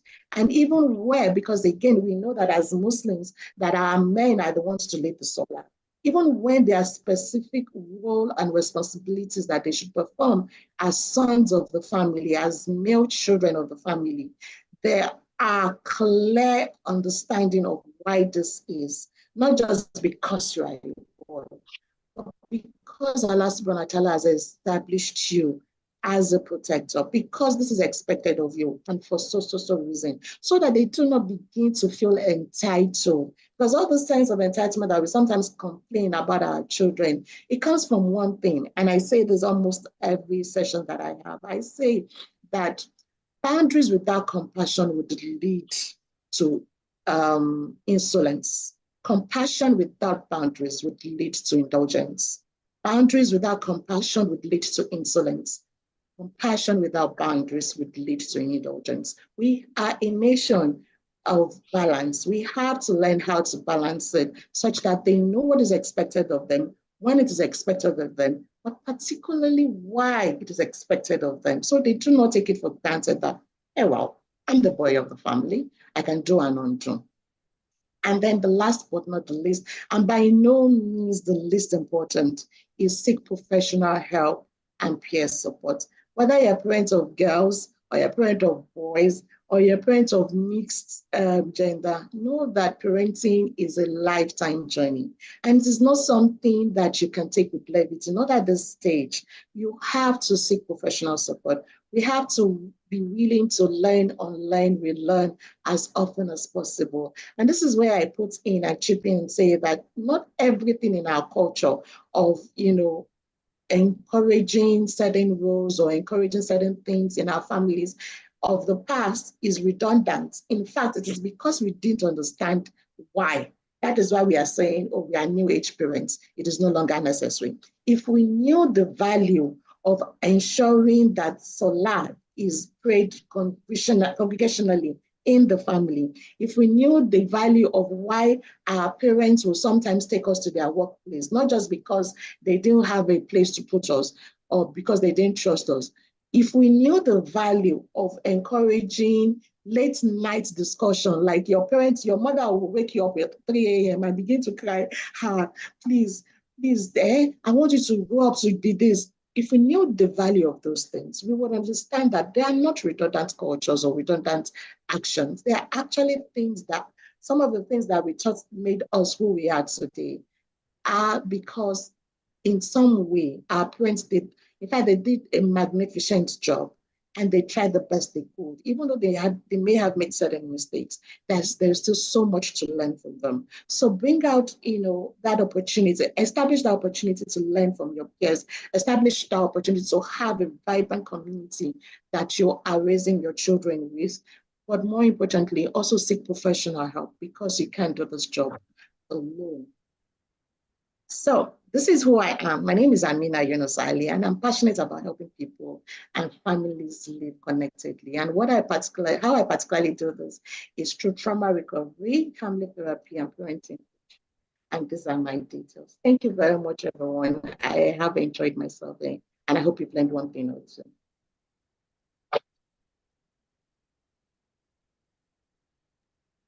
Thank you so much. Thank you, Jazakallah khair. Oh my gosh, there's so much to learn, sis. There's so much to learn.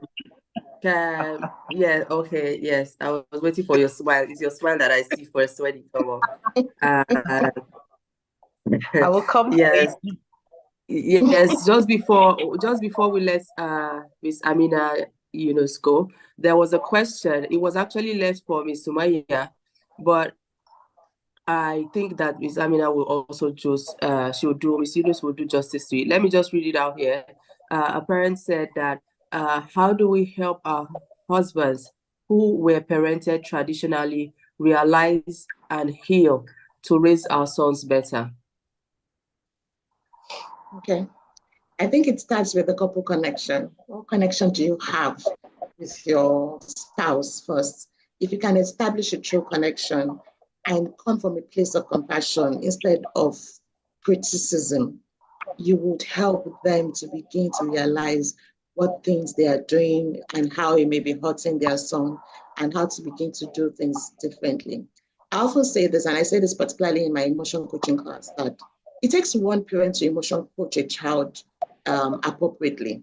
So even if your husband is traditionally, there is a way you can reframe his traditional parenting to suit your emotion coaching processes as a mother in that family, such that even though your husband may go ballistic over certain things, you can tune it down and help the child realize that, you know what, this is what your father is trying to say.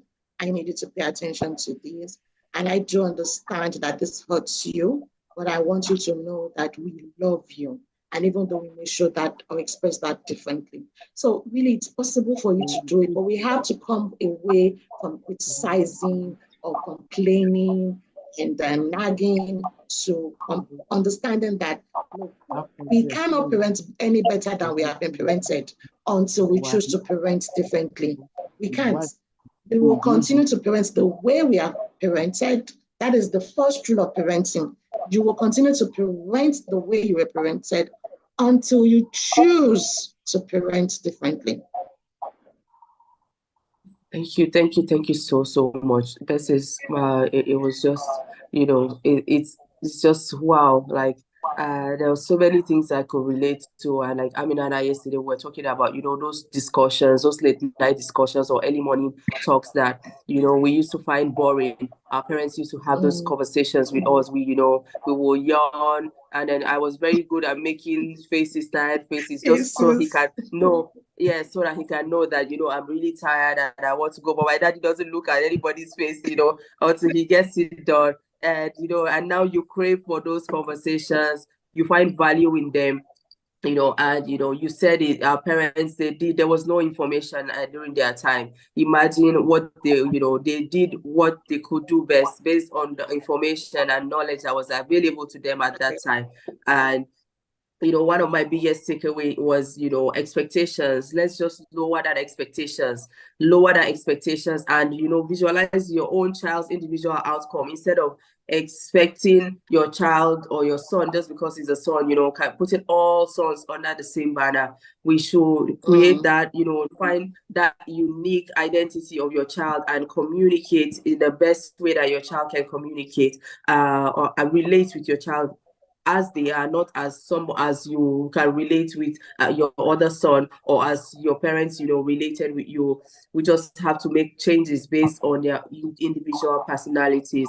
Now, it's something that you shared that it was a new discovery for me, but I was also thinking about it when you talked about, how puberty with boys can be really it can be there right now. Many of us don't even know because the signs are not as, it's not like black and white the way it is explained in, theoretically.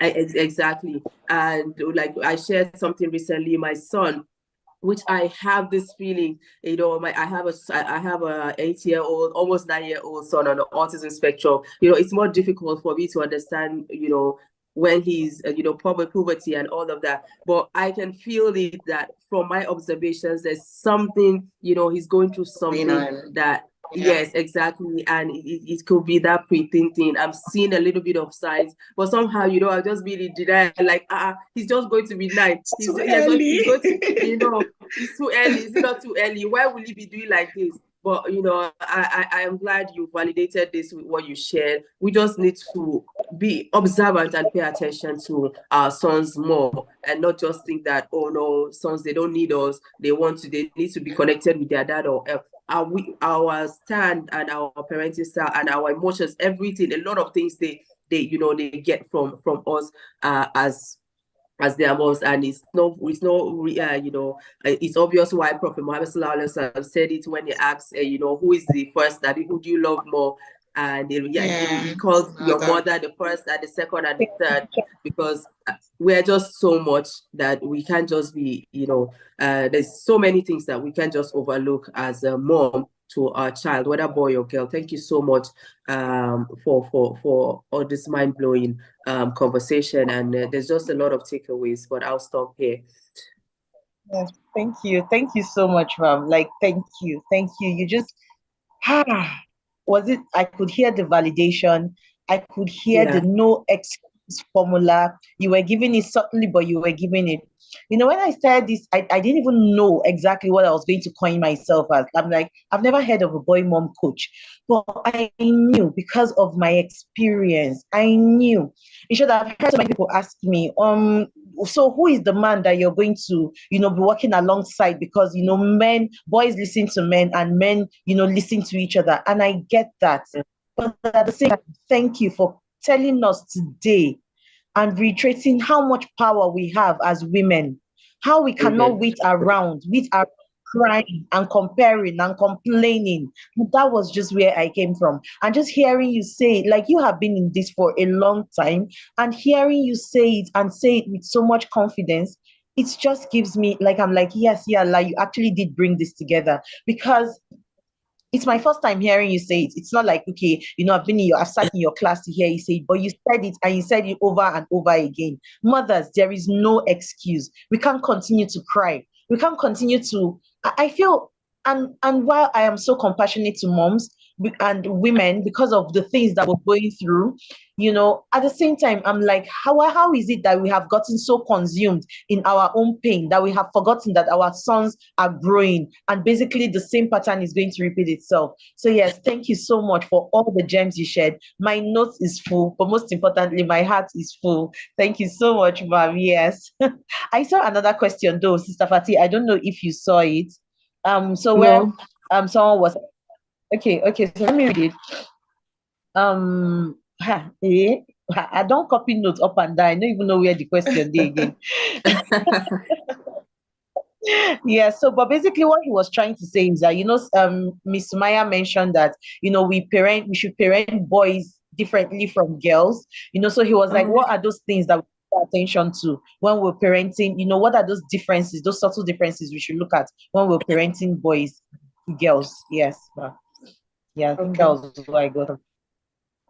Okay, so what I heard Sumaya say, and I think you could correct me if I'm wrong, is that personalities play a very important role in who our children are. Not so much, as genders. I did reiterate that there are certain things because of their gender, like again, for Muslims, for instance, you know that you have to raise a son who is confident enough to lead the Salah. You have to raise a son who also understands certain rights and rituals of being a man in the family. Notwithstanding, is to also understand that this person, this boy that you have, is an individual first and foremost, is human first and foremost. So how they understand, speak, express love is very important. Who their personality is, which is shaped by the way we interact with them, which is shaped by their significant emotional experiences and shaped by the belief system that they are surrounded by, is also very important. You have to notice that, as much as your children are born on a clean slate, they also have their own peculiar idiosyncrasies that makes them unique. And you have to tailor the teachings along that line. Now, to understand the difference between boy and girl is to know that you cannot expect that the time, if your girl child, for instance, started puberty at the age of 10, so you're going to wait till that age of 10 to tell them about sex and sexuality and premarital preparation. That would be wrong. That would be unfair. And you cannot now say that because you have started with the girl, that a child, a boy who is at the age of 6, because he's what do we call it in Yoruba? I've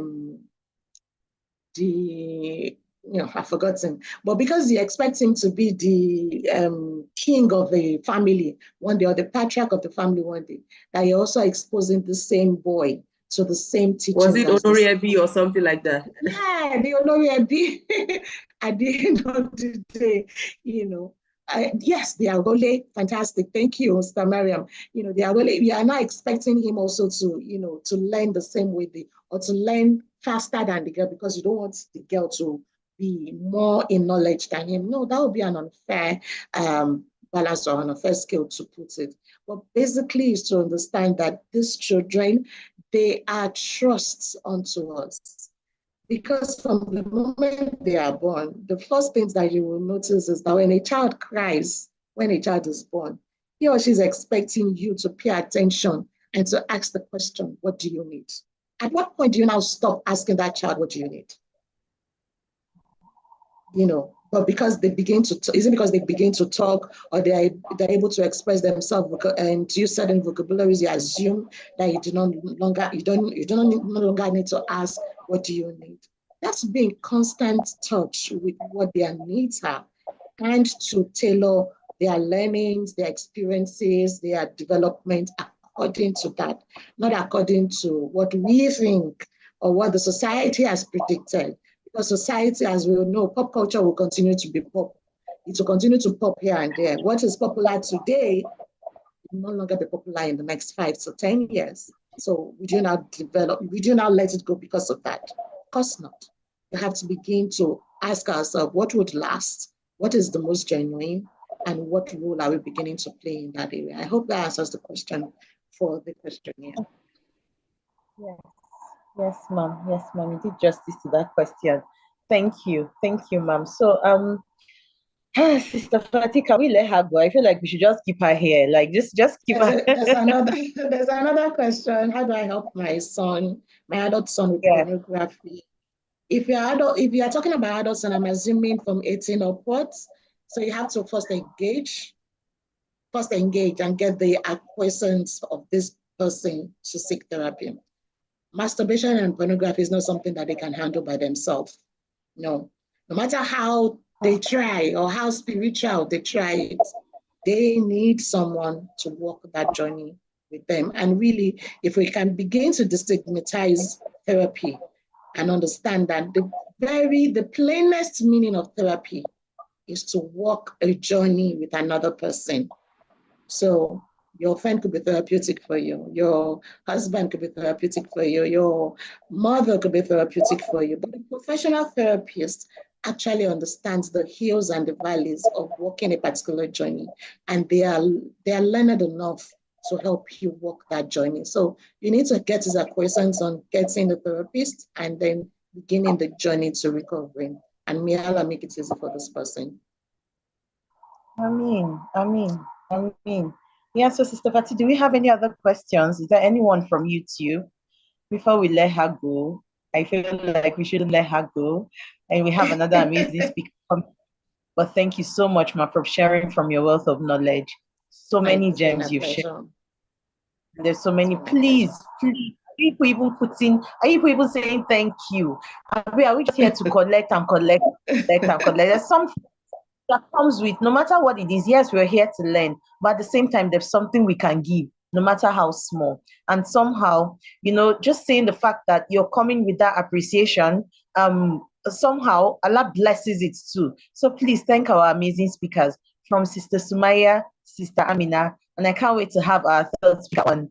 Yes, thank you so much, Ma. Please share any emoji, the one that is your favorite. Mine is the heart. There is one pink hat like that with a bow on it. Me, I'm extra, very extra. So he has a pink hat with a bow on it. Please share your emojis. Just tell her thank you from the depth of my heart, because as much as this looks like it's free, no, it wasn't free. A lot of time was put in. This speaker spent time putting these things together, and I am grateful. I'm grateful to you, ma'am. Thank you so much. May Allah reward you, and may we continue to learn from your wealth of knowledge, and may we continue to try in our little ways to impact, just like you have gone ahead of us to do so. We will continue. Even the audience are on like they are going whoop whoop with Jazakallah khair. I joined late, but the little I had was useful. Jazakallah khair, an awesome session. Mashallah, so interesting, educative, and resourceful. God bless you, Ma. They are all showing their gratitudes in the comment section on YouTube. Thank you so much once again. So before I call on the next speaker, I would like to read a heartfelt note to Dad of Boys by our very own curator, organizer, CEO, Nurturing the Boys Child Academy. Mashallah. May Allah put barakah in all that you do, Samina. Well done. I am super proud of you. I feel like I have not said that. I am saying that now. I am declaring it publicly. I am so proud of you. Now, let me go ahead to read the letter, a heartfelt note to Dads of Boys. It says here, Dear Dad of Boys, I know you hear and see all of the negative stereotypes that are being said and written about men on a daily. And I know you worry about your sons too. Beyond all we see and think, I see a gender that hasn't been given enough support and a safe space to express themselves, to feel comfortable enough to share their thoughts, their challenges, their fears and desires. We have kept them in a box, and we have told them that breaking out of that box is a taboo. Most of what we focus on when we think of men is their responsibilities, which they need to fulfill. Who therefore is thinking about how they are doing really, their struggles, their pain, their dreams and aspirations. This is my little effort to help men get the courage they need to heal and break out of the man box they have been locked up in by the society, so their sons will have a better chance at living more fulfilling lives. In building bridges with your son, you will be able to connect to your inner child and start your process of becoming. This, sir, cannot be explained. It can only be experienced. A father is much more than a money-making machine. He is a lighthouse whose light shines bright for others to see. He is a protector. He keeps his family safe from physical and psychological harm. He is a nurturer. He seeks ways to train, encourage, and promote the healthy development of his children. He is a dad. Even when you are grown and he no longer needs to hold your hand, he will always have your back. I'm rooting for you and your family. Hope and serenity. Amina Isma'il. I got emotional at the point when you say, even if you are grown and he no longer needs to hold your hand, he will always have your back. I can see you're also emotional, and this really is, for me, I am also a daddy's girl. I'm sorry, I am trying so hard to hold back my tears. But I remember my connection with my dad when he was alive. May Allah have mercy on his soul. There were days where even this fact that I was so far away from my dad, I felt like he senses when I'm sad, you know. And this happened more than once. I felt like, you know, the connection was so strong. I would just be sad. I was going through a lot, being in a foreign country and being alone and all of that. And he will call me at that moment. And most of the time, he will send me a message. And when I read that message, you feel like he feels like, I feel like he's seeing what I am going through. And I wonder, how did Daddy know that I needed to hear this message at this moment? So let us raise our children. Let us raise our boys to be that dad that will be connected to their children, not that dad that will think, oh, all the responsibilities about parenting is only falls on women. That dad that will be sensible, thoughtful, will communicate appropriately with their child, will connect. May Allah have mercy on those of us that have lost our dad. May Allah have mercy on their souls, and those that have our parents alive. May Allah continue to bless them with good health, and may Allah bless them and reward them for the wonderful and amazing job that they have done with us. Amin Ya Rab. So, that being said, Amina, yeah, you have anything to add before I go ahead and call the next speaker? Yeah, I think we both need the break. So let's just take the bio of the next speaker, and we needed for you to hear this before bringing up the next speaker. So you just come with an open mind. You just come with an open mind, because even the men that we have at home that we're struggling with, they didn't come here just because they want to. There is a deep need. There is deep need that they also feel. And I just want us to go with that mindset, that we need to stand in the gap for them while they are healing. Well, even those that don't even know what I care what your reason is. I do not care what your reason valid is. But just come, because it is only when you come that way that you will even be able to open your mind and listen to another man speak to you. So I needed us to say that. I needed us to understand that no, it has become a world of men versus women, and it is not supposed to be. Allah did not make a mistake making men and women. So come with an open heart. Come with a different impression, no matter what your relationship was with your dad, your relationship is with your husband, your relationship is with your son. Please come with an open mind. Beyond all of this that we're seeing, I want healing for all of us, both the male and the female. All of us, we've suffered so many things, trauma here and there. But I know that, I don't know whether it's the, where they say that we will continue to try till we get into our graves. So there is no excuse. We will. So yes, sis, please, let's bring up the third speaker, who is for this speaker. I can't wait to hear, yes, from a man's perspective, because with our job and what we do as coaches, a lot of times we always come in contact. We have a lot of women coaches, and exactly, it is very it is amazing to hear from a man's perspective, because sometimes it's better to hear it from the man's perspective, because they still look at us and say, what do you people know about men? Why are you talking and all of that? I know some men will be looking at us and like, but still, before I bring on the next speaker, I would like to remind us all to please follow and subscribe to our speakers' channels, follow them on all of their pages and show support to them. This is the little that we can all do in our own little ways. And yes, please, tech team, can you roll the bio for Mr. Mohammed? Introducing Mohammed Ahmed. Mohammed is the Chief Executive Officer of Blackmill Consulting, a learning organization that provides tailored solutions to all categories of persons and organizations in need of psychological support, and capacity building solutions for the development, management, and enhancement of human potential in personal and professional life. Mohammed has an undergraduate degree in counseling and human development studies, a master's in career counseling psychology, and is currently pursuing a PhD in clinical psychology at the University of Ibadan, Nigeria. He has more than a decade of experience, and core competence in consulting, research, and training. He has accumulated over 4,000 counseling hours in private practice from individual and group counseling interventions. He has accumulated over 5,000 hours of training in capacity building, promoting well-being and functioning optimally in the home and work environment.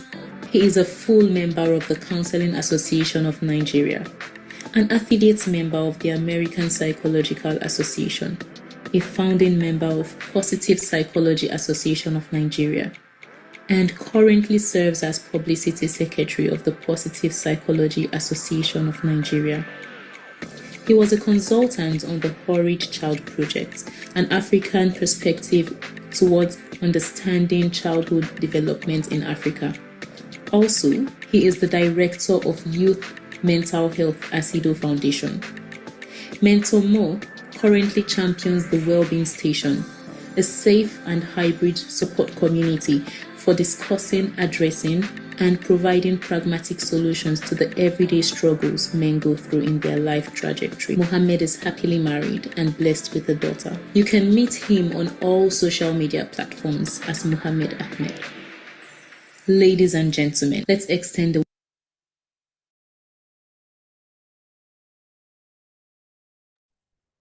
Let's all extend a warm welcome to Mr. Mohammed. If you are there, please unmute, turn on your camera and join us.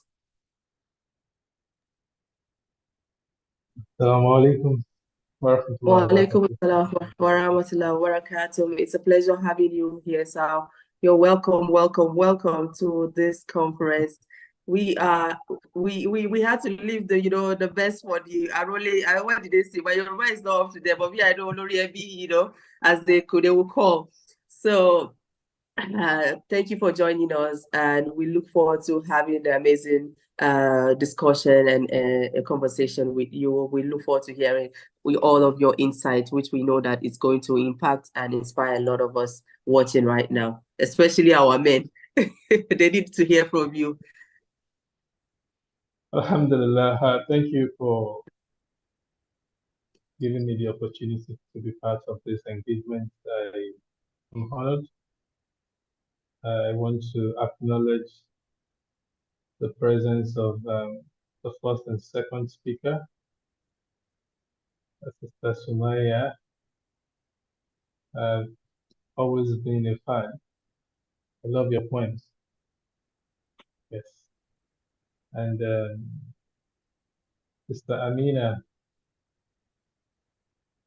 thank you for what you do to filling up the gap in the space. Alhamdulillah, yeah, a lot has been said. I was taking notes, and because I know I have just 40 minutes, I was thinking of what to not forget, because this is more of self-advocacy. I'm a man, and to speak to breaking the cycle, empowering fathers to heal and guide sons towards emotional growth and positive manhood.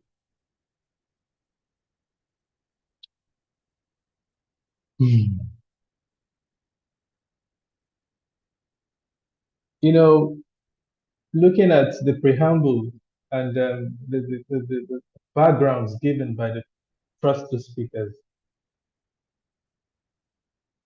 we hear these things. Although I saw some new dimensions to the conversations, but we hear a lot of these things. But the problem is, why are we not still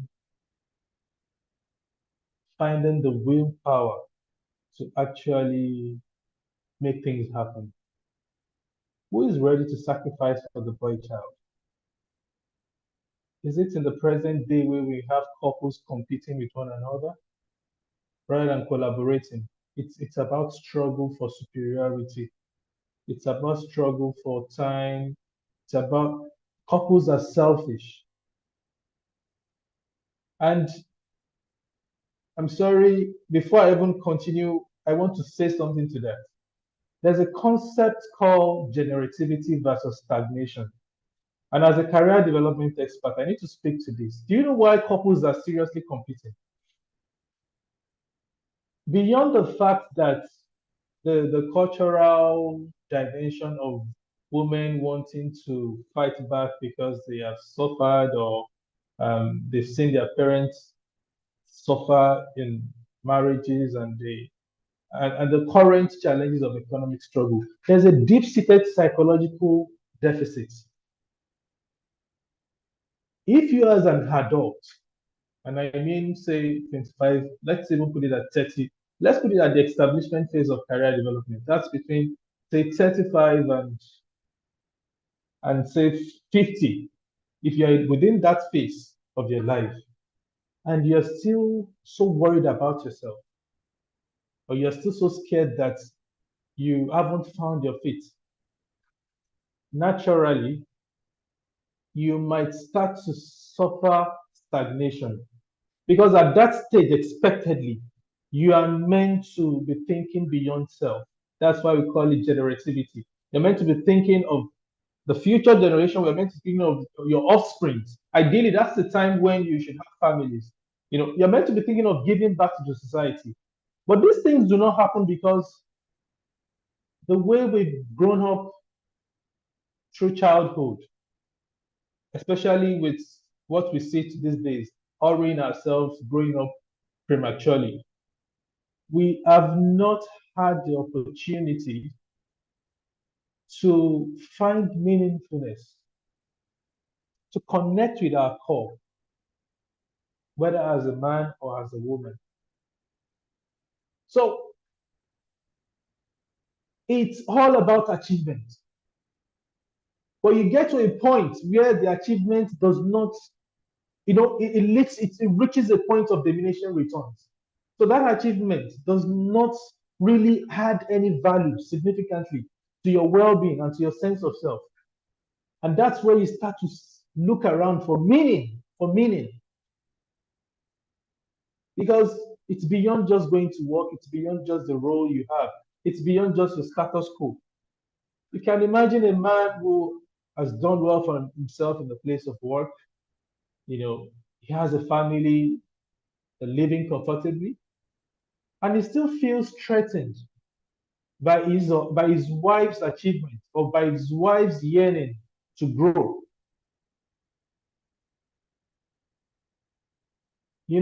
So a lot of us have not moved from the zone of achievement to the zone of meaningfulness, especially within that age band.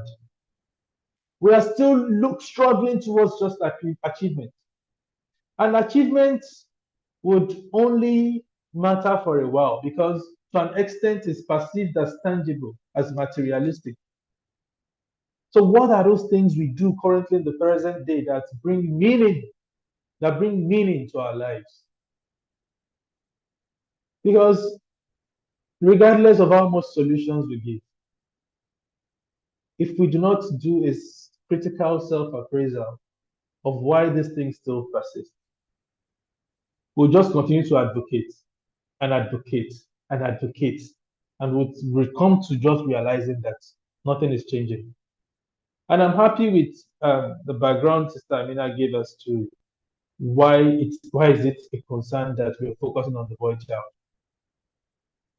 Interestingly speaking, in the early 2000s, when Akoto and some other international organizations, brought the gender mainstreaming project to Africa, because they felt girls in Africa are economically disadvantaged, and the focus was empowering the girl child. So they did very well in improving the self-efficacy of the girl child, the confidence of the girl child, the capacities of the girl child. And that's why in the present day, if you do a general audit of, say, take a pool of youths today, even look at those that are doing well in the international space, in different career spaces.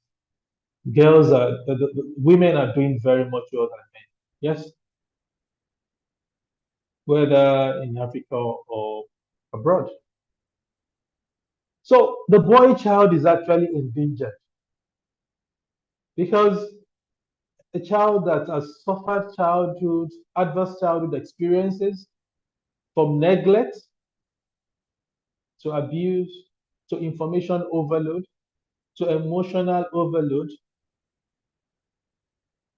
without guidance, he has grown up by default, by trial and error. Without feedback, he doesn't understand what is right or wrong. And the system also does not support him.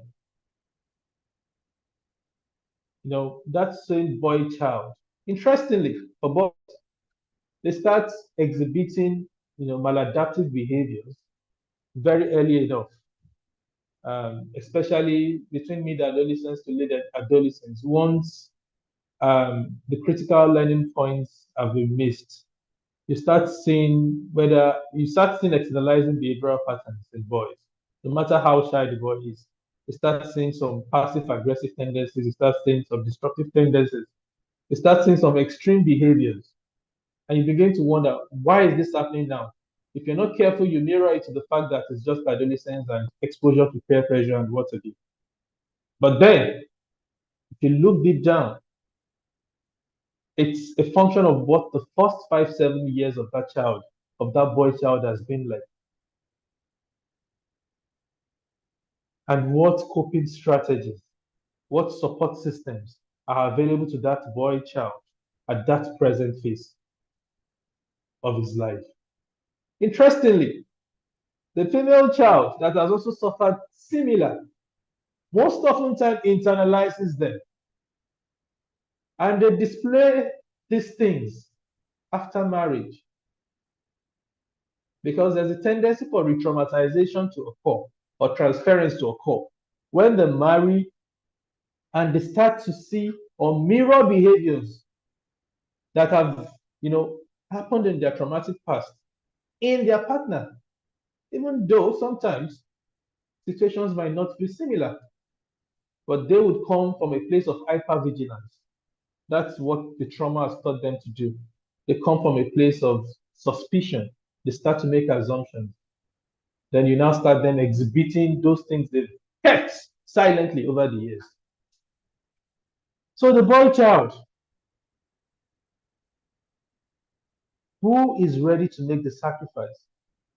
Is it the confused father who is burdened with economic responsibilities and he is not even in touch with his own emotions, cannot even acknowledge his own realities because he's actually struggling with the dynamicness of the career space? These days careers are changing.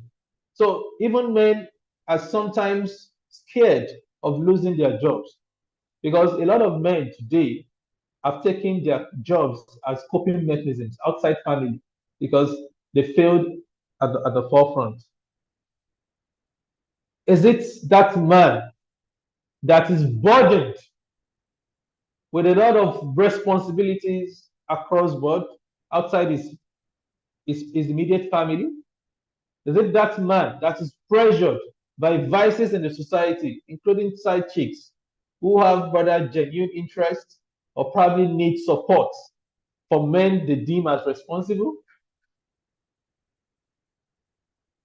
Is it that man that is so careful that he doesn't want to make any mistake and in the end make more mistakes? Is it that man that even finds it difficult to say I love you to his wife, that finds it difficult to say I love and care about you to his children? Is it that man that is always looking for an opportunity to reach out and get help, but does not have the willpower to do that because is suffering what we call learned helplessness? You see, there's a lot underneath from the mental health perspective that happens that instruction cannot fix. I keep telling him, he doesn't hear. I keep doing this, he doesn't hear. He's not going to hear because you know what? He's in the survival mode. And vice versa. This happens to ladies too. A woman that probably has experienced depressive episodes before marriage is prone or predisposed to peripartum or postpartum depression after marriage.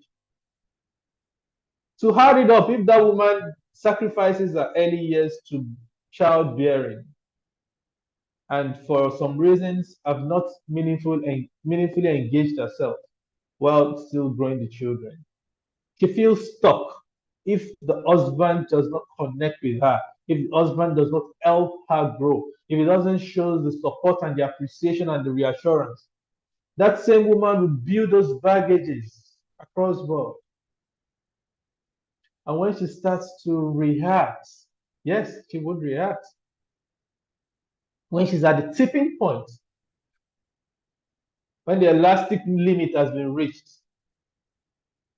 we don't come to the realization that she has been holding on for too long, for too strong. Tell me, how would such a woman even parent easily? How would she manage the children easily? And that's why it's so, show empathy and even sympathy to our single moms. Technically speaking, we have women in marriages that are actually single moms. We have women in marriages that are taking the roles of both the father and the mother. That's how irresponsible some men have been today. And we have those that by default have decided to say, I don't want a man in my life. I will take care of my children myself. So tell me, how would instructions work and how would we fill these gaps?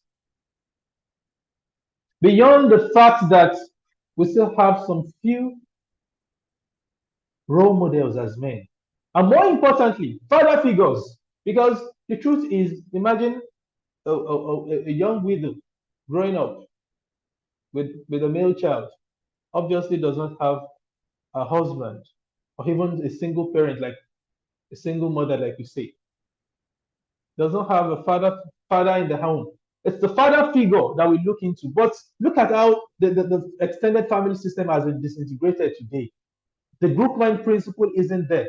A child cannot even connect with his grandfather. He doesn't even know his grandfather. He doesn't know his uncles, his cousins that are male. So it turns to the streets for father figure or neighbors or father figures. And we have single fathers also struggling to care for their children because the mom is either not there or not willing to be there. So these are the issues. We have issues of sibling relationships too. Because these are the fundamentals, these are the backgrounds. A lot of siblings have not grown up to love themselves and look out for themselves and, built the expected bond or attachment style. Because parenting practices between parents, the father and the mom, or what has even been dominantly displayed within the family system or within the immediate environment, has been unhealthy.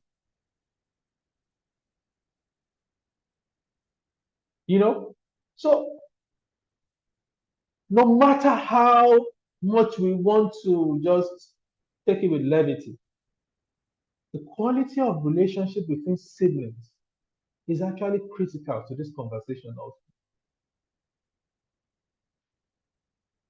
So, is it about the school system? We hurry to dump our children in schools because we do not even want to spend so much time with them at home. We push the responsibilities to the school systems. And for today, school systems are for economic gains. So your boy child is just exposed to whatever it is that happened in the school. And sadly, as parents, due to our competitive patterns these days, we just focus more on achievement and achievement. And when we even see achievement, you focus more on the cognitive achievement. That's the academics. That you must pass, you must be in the top 3, you must be in the top 5. That is the only thing you come home to talk to your children about. I'm spending so much for your education, I expect you to pass. You're not even looking beyond that to say,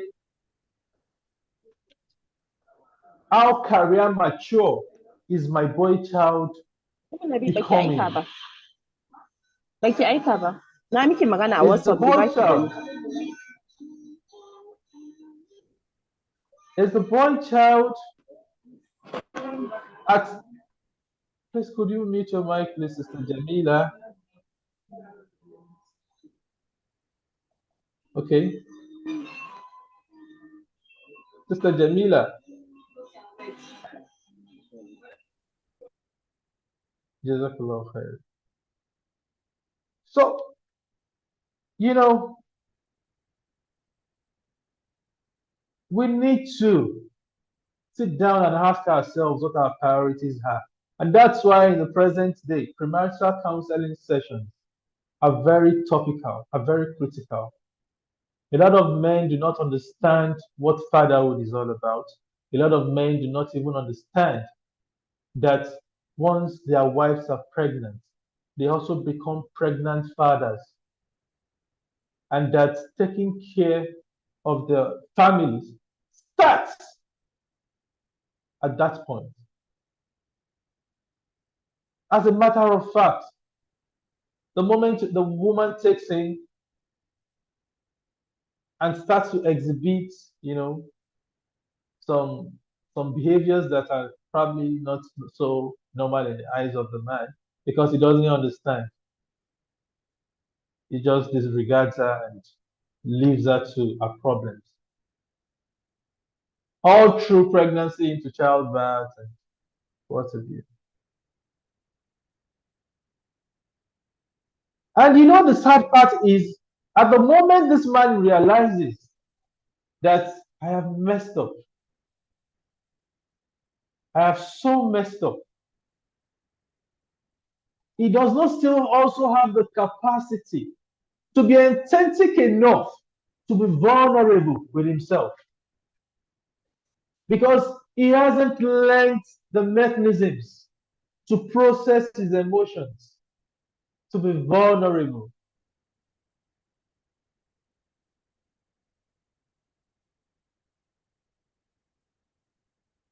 And so that is where knowing when and how to seek for help comes into the picture, which is not a common behavior for men also. I organized the well-being station for men because I feel when we discuss generally issues around life, at some point in time, men would feel safe enough to say, okay, I think I need to speak with you further. And with the little I've had even in this year, with the number of therapy sessions I've had with men, you see men crying in therapy. Even myself, sometimes I go teary. So the first is to say that we men have to start supporting ourselves. Beyond just hanging out and, you know, enjoying the pleasures, we need to be there for ourselves at those times when all the chips are down. And like I said earlier, most of the men you see today that we technically call boys, the reason they are still boys is because they adopt regressive coping patterns, childish patterns, reactive patterns, because they haven't grown to process and manage the challenges they've faced all through to the moment they are in currently. And sadly, if it has become a disorder, probably post-traumatic stress disorder, could be bipolar disorder, could be depressive episodes, you know, could even be some level of psychotic tendencies. You could even experience schizophrenia as a man. You know, the thing is, you move into the survival mode. And in the survival mode, there is hopelessness. There is learned helplessness. All forms of negative tendencies are there. Because at the survival mode, what you're focused on is instant gratification. Yes. And that is why you see gambling prevalent, all sorts of addictive behaviors, pornography, YouTube addiction, or watching, just glued to the media, even side chick addiction. It's a coping mechanism. Even though that's another topic entirely, the commodification of the girl child is another thing we need to discuss, because it actually affects the quality of the life of a man. So things are falling apart and the center cannot hold.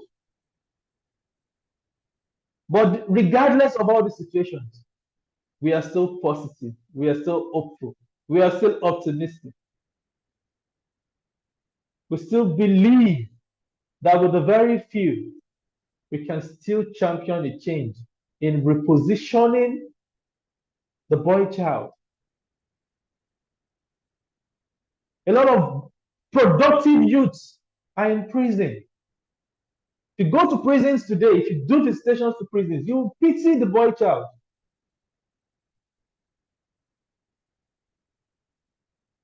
They've wasted their productive years in prison. The few ones that are out of prison have been exposed to several social vices because of the neglect from the home front and from the system. So things are really falling apart indeed. It takes Allah's rahmah. It's not even about your competency. Like, I've done this, my parents did this. No. I think cases in therapy that when you reflect back, you need to humble yourself. You just continue to humble yourself. That this is trial period for this person. But then the support fabric is no longer there. Is the reason why we keep having issues. And I want to mention here, this me and my wife advocacy syndrome. I'm not here to promote polygyny. No. I'm saying even if you choose to be in monogamy, you still have to respect the fact that you cannot live in isolation as a nuclear family. You must respect the roles of grandparenting in the lives of your children. You must respect the roles of relatives. We must begin to revisit our collectivistic cultures, regardless of distance.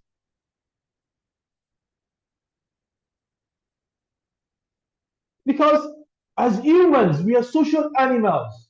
The internet has intentionally, or technology, let me put it that way, as technology has intentionally made it look as if interaction isn't a necessity. Imagine someone living in a house in a probably, let's use Lekki in Lagos, for example.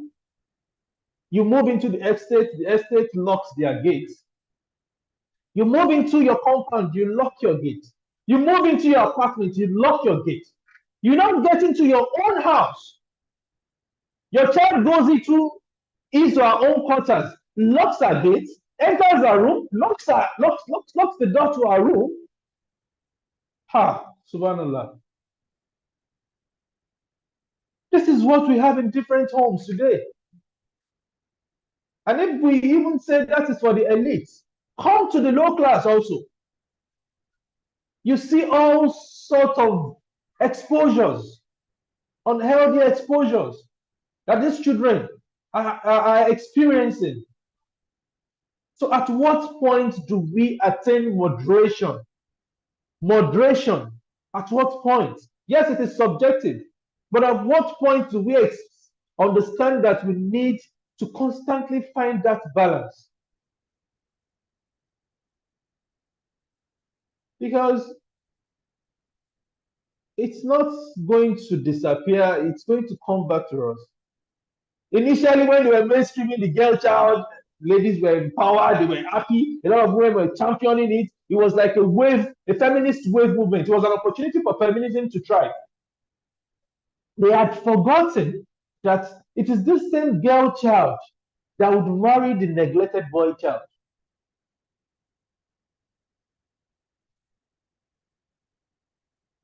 Except we want to promote other forms of genders, as we see today. And that is why it is easy for those patterns of, disorders to come up. Before the 1970s, according to APA curriculum, these were sexual disorders. But I don't want to go into that today again, because I'm just to try and see how we can pick practical issues and address them. Looking at the call, we have a lot of Muslims in the call. So I want to say something about how we sometimes use religion to just manipulate, challenges or issues in the home.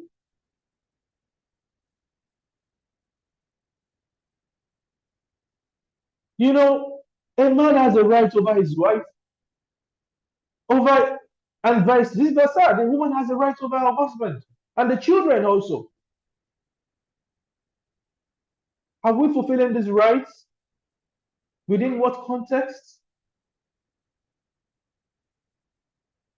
Would you say because they've said the paradise of a child is under the mother's feet, you now use that as witchcraft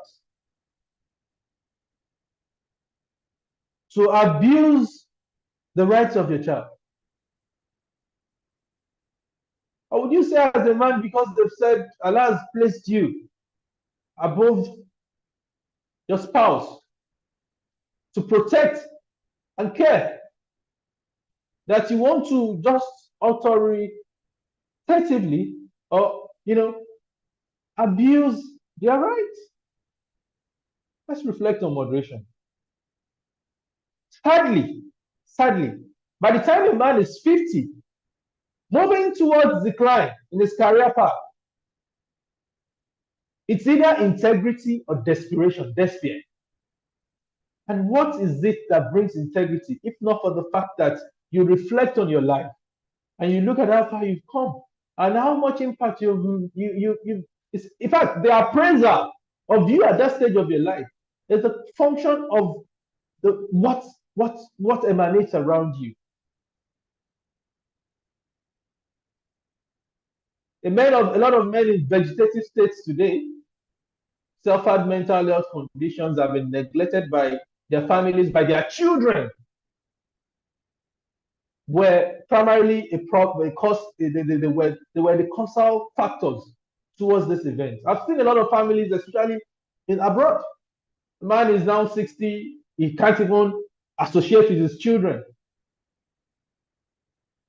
So I say categorically here today that it has to be equal involvement. As much as the woman is willing to take care of the child, the man must also be readily available. Some sacrifices are worth it. I should be a multi-millionaire by now, if it's by career, because I knew a lot of no's I said when I got some juicy opportunities, but I knew it was going to affect my presence within the home, especially nurturing my children, make as in those first 5-7 years. No money can replace it.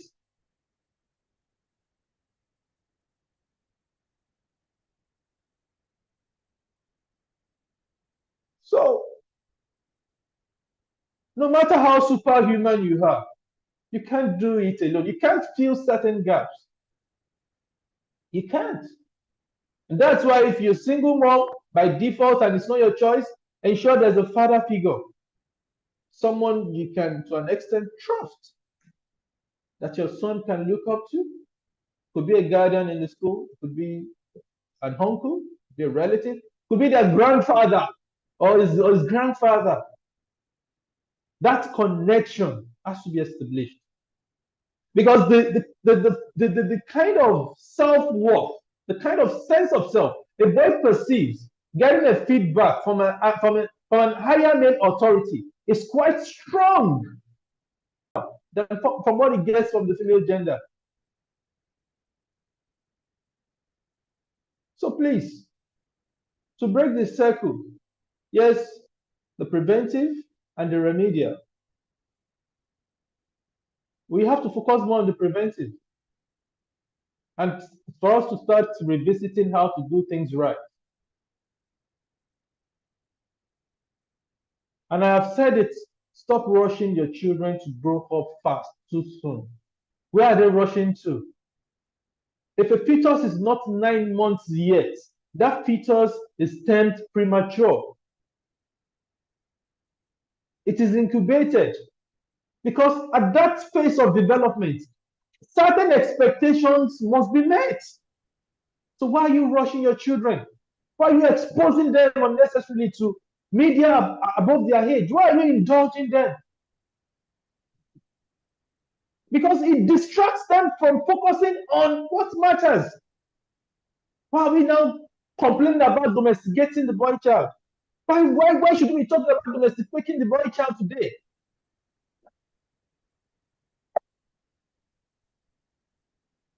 A boy child that cannot wash his plates, that cannot wash his father's car because he hasn't seen his father wash his car himself, or probably the father is not involved in washing the car. A boy child that is not involved in decision making in the home, or the child or the girl child. When you include your children in making decisions, it's not because you can't make those decisions, it's for you to carry them along with the process. So they can also understand the sense of responsibility and accountability. So they can also understand that it is a safe place for me to make mistakes and get feedback and become a better person. And interestingly, our children make more mistakes because they're scared of making mistakes. Because they feel once they make that mistake, you label them, you spank them, or you do things that won't even help the mistake. They now start to suffer anxiety problems again. So it's a whole lot. And we'll continue to talk about it.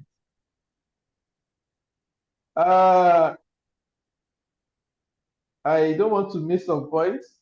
I'm looking at what I just jotted. So importantly, I used to recommend this in most of my engagements that no matter how busy a man is, he should give 15 minutes to walking into his children's room without gadgets, lay on the bed or on the floor with them. As a matter of fact, it is therapeutic. It is what I've done. It's even an established routine for me. And it helps distress me because when I come to that level, you know, I switch to a mode where I feel some level of tawakkul, some level of peace, inner peace. Listening to your child or your son tell you about what has happened in school. You gisting your son or your child about what happened at work, or even talking about the past. These are moments the children would continually continue to cherish. And they can be safe enough to even call you when they are out of the home. Say, I have this challenge. How can you help me? A lot of children today, whether boy or girl child, are really waiting to leave the home. You know the danger in that? It means that they want to marry because they want to run away from the home. Escapism. And because they want to leave that home because it's a toxic environment. Marriage in itself is a beautiful thing. But then it now brings about a toxic marriage. because the deficits they've had growing up is now overcompensated for. Mama overdo. Unconsciously, innocently. That's why they say, you see, some ladies are innocently stupid. They are prone. Men will chance them. Some men would even sleep with them. Some men would even rob them of their money. Yeah, you would think they are fools. No, they are just predisposed at that time. They're susceptible to those conditions. And those very terrible men that are so weak and feeble and opportunistic would also take advantage of them. So yes, we have a lot to do as men, and we're working on it. Allah be our strength. But I want to say that it's a collective responsibility. When there are issues in the home, don't always cite the children against your husband. It will come back to you. Trust me. You might think you are winning the battle, but you will lose the war.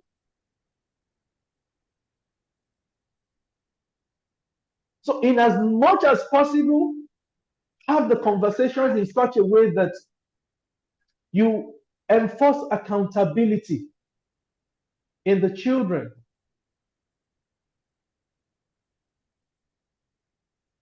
I'm getting very passionate about this. Now, why did I say most men you see lying around today showed regressive behaviors and are in the survival mode? You see, when you suffer a painful experience, the trauma itself we're talking about, which is everywhere. In fact, it's a daily thing now. There's vicarious trauma everywhere. You open the internet, see a news that has related to your past, it re-traumatizes you. Instruction or telling might not work. And that's why I liked the ending part of Sister Amina's submission around compassion. We need to learn to show more love, even in the face of challenges. More love.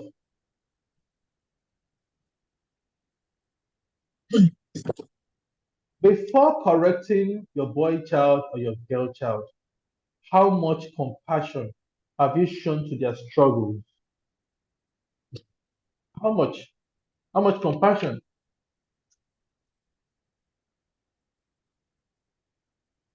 Because when you come from a place of love, it means three things have taken place. You have regulated. It is when you can emotionally regulate to understanding the situation, whether it is with your spouse or with your children. Whatever the situation, first is to regulate yourself. Don't be reactive. You have to be responsive. Why? And it starts with curiosity. Why is this person displaying this behavior? Why is this boy child displaying this behavior? When you do that, you do not allow the emotional part of your brain to cloud the higher order thinking part of your brain. So in critically reflecting on that behavior, you emotionally self-regulate. You are not impulsive. When you can do that, then you can relate with that child at that child's level. You can relate with that person at that survival mode. You can relate with that person at that challenging time. Non-judgmentally. It is only when you can now relate that you can now reason. And that is the bottom line. When we reason, we understand why things are the way they are, or why things are happening the way they are happening. Then it is when we can do that, that we now know the appropriate ways towards finding a better solution to the problem on ground.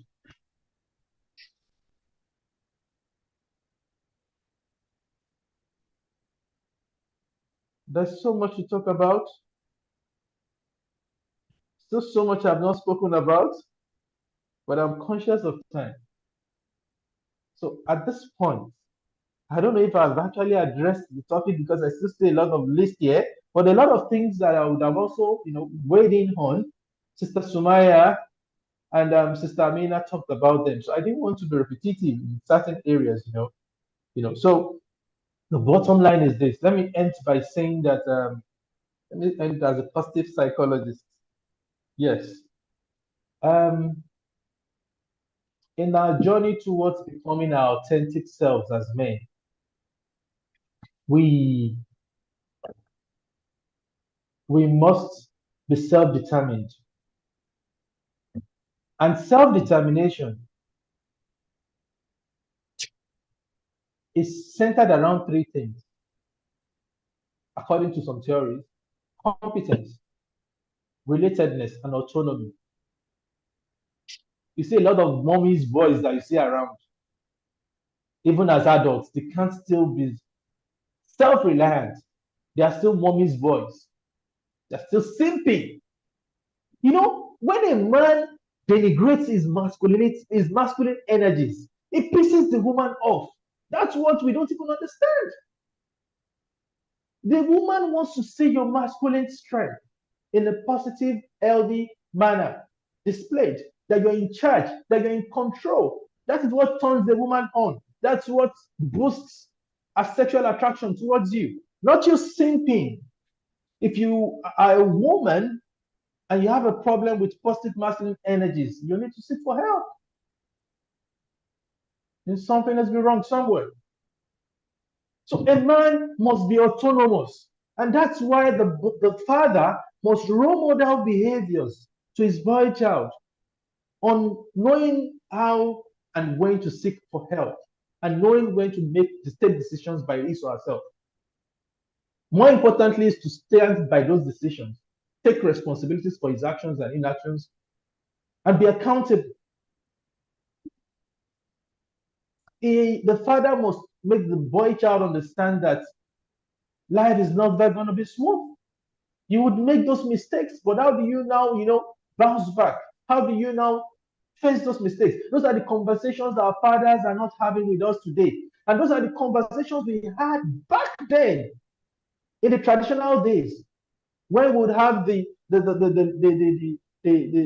story times, when we would have men sit in the community setting, sharing experiences of what has happened to younger ones. The rituals of growing up then was structured.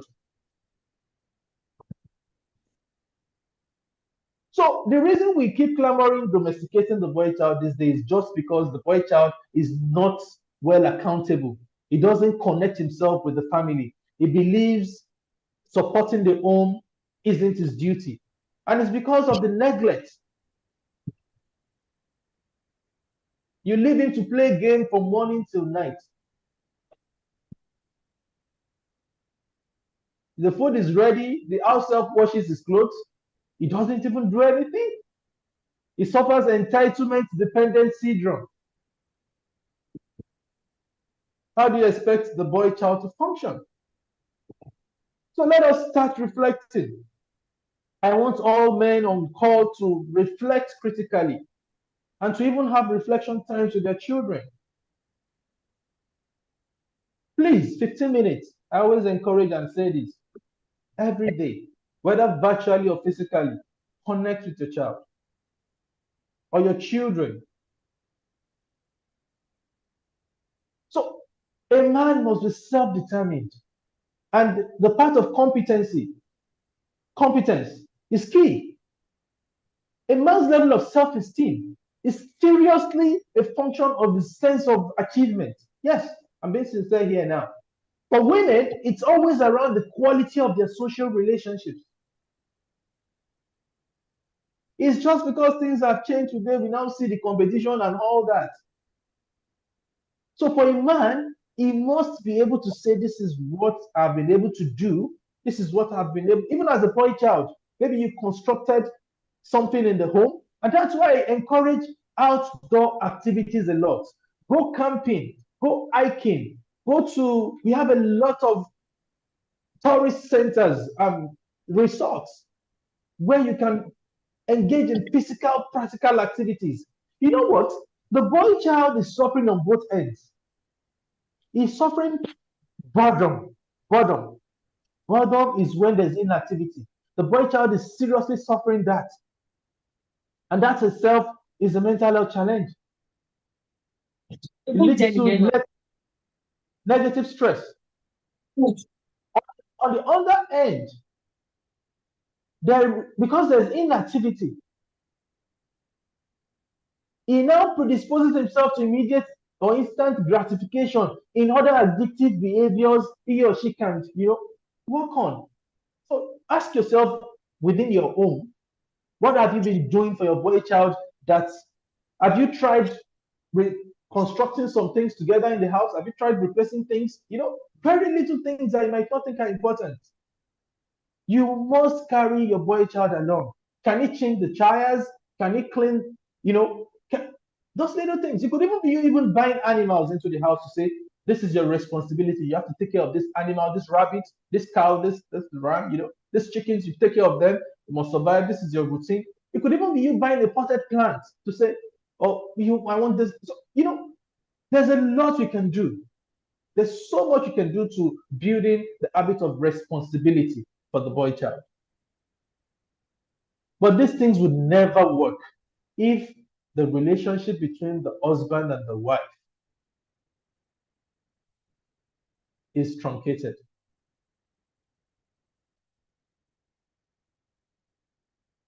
So are you ready to sacrifice to helping your children become better? It's a collective decision. It's a collective decision. Bottom line now is the last thing so I talked about self-determination and I was talking about autonomy. The second is relatedness, building meaningful social connections. That's part of why I created the Wellbeing Station, for men to have a sense of relatedness. And I've talked about competence. So these are things that would bring meaning to engagements, even in the face of adversity. And finally, we keep saying self-care, self-care, self-care, self-care. Self-care practices are preventive strategies. Before you get to a point where the mental health condition becomes a disorder, what are the things you should do?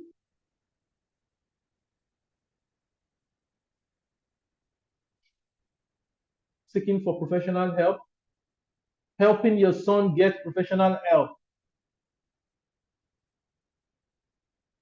So the journey towards breaking this cycle it's centered around helping the boy child become their authentic self, then become comfortable in their skin, becoming more vulnerable, such that they know when and how to seek for help.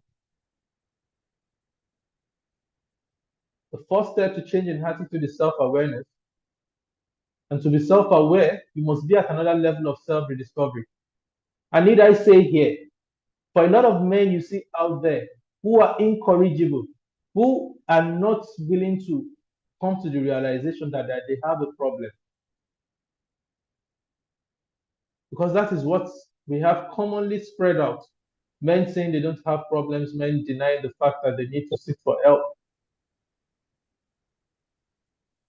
I would say that confronting such men would not work. Or maybe sometimes coming from a place of love and compassion might soften their heart. Because in sincerity, sometimes even the wife might have to role play the appropriate behavior to the husband. You complain, my husband does not give me gifts. My husband does not say, I love you to me. Okay, have you even tried doing that? You say, yes, I've tried it and I stopped doing it because it was not reciprocating. Why have you given up? Have you forgotten that everything is ibadah? And beyond that, I know yes, a point to come when you'll be tired. If you are tired, have you sought for professional help? May Allah ease our affairs. Thank you all for listening. Assalamu alaikum wa rahmatullahi wa barakatuh. Wa alaikum salam wa rahmatullahi wa barakatuh. Thank you so much, Ahmed. Thank you so much for so much gems. There's so much to take away. Amina, are you there? Yes. Assalamu alaikum. Wa alaikum assalam wa rahmatullahi wa barakatuh. I am in a solemn mood.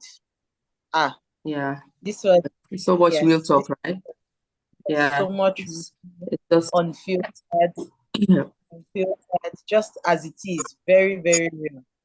And I don't know. So I still believe that somehow Allah just put together these speakers for us because let's see the notes on which we are ending. Like if we came here, we came to come and hear, the men are the problem from everywhere. No, sis. We came to hear responsibility.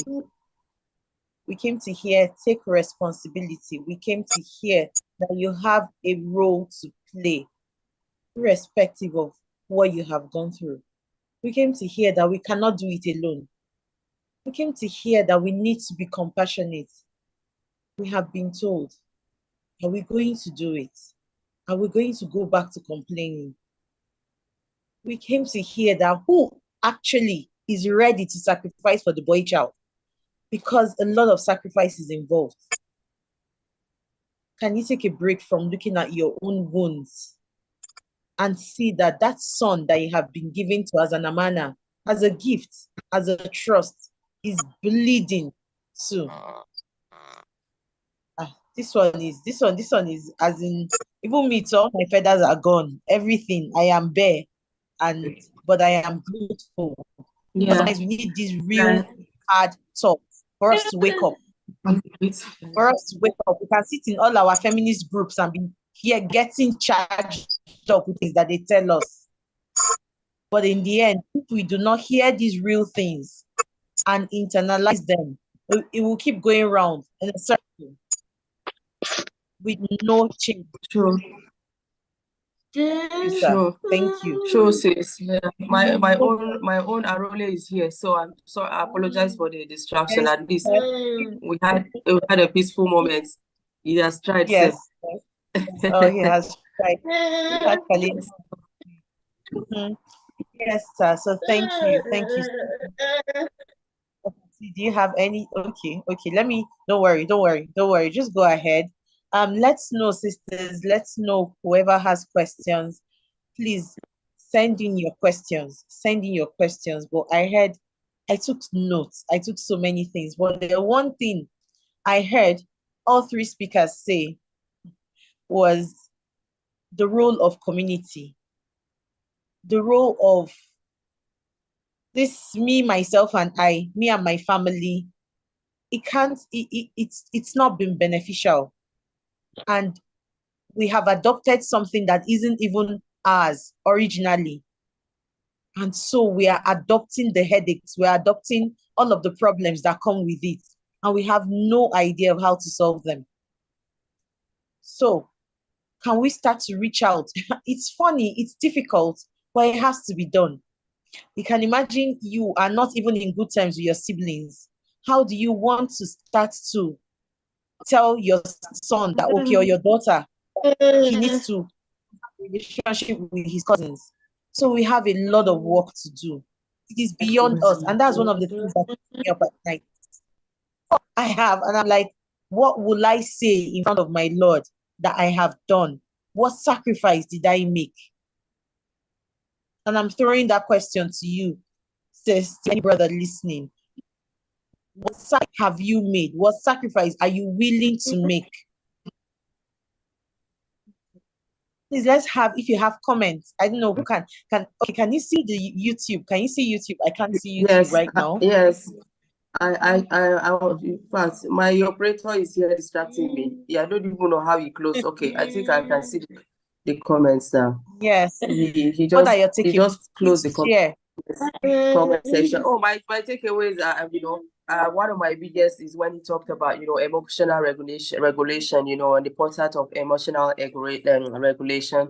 So I'm a little bit distracted. I'm trying to keep Khalid calm before he goes all out, so talking about how actually our men, to asking a lot of why questions, even without being a man. I'm also constantly, doing that now, not acting out of impulse. Not acting out of impulse, just wait and ask why. But what are the whys of this behavior? And like we say, as an autism moms coach, we also have this thing in the autism community where we say every behavior is communication. And I think this goes with every child. It goes with everybody. There's a behavior that your child is showing you, and you just think it's a behavior, but it's only your child's way of communicating to you that something that either they want something or they're trying to tell you something. They're trying to connect with you. There's just something about it. There's so many things that could go on and on. I just wanted to read some of the comments. Can you wait? Just wait, okay? Wait. Let me read some of the comments sections that I have here.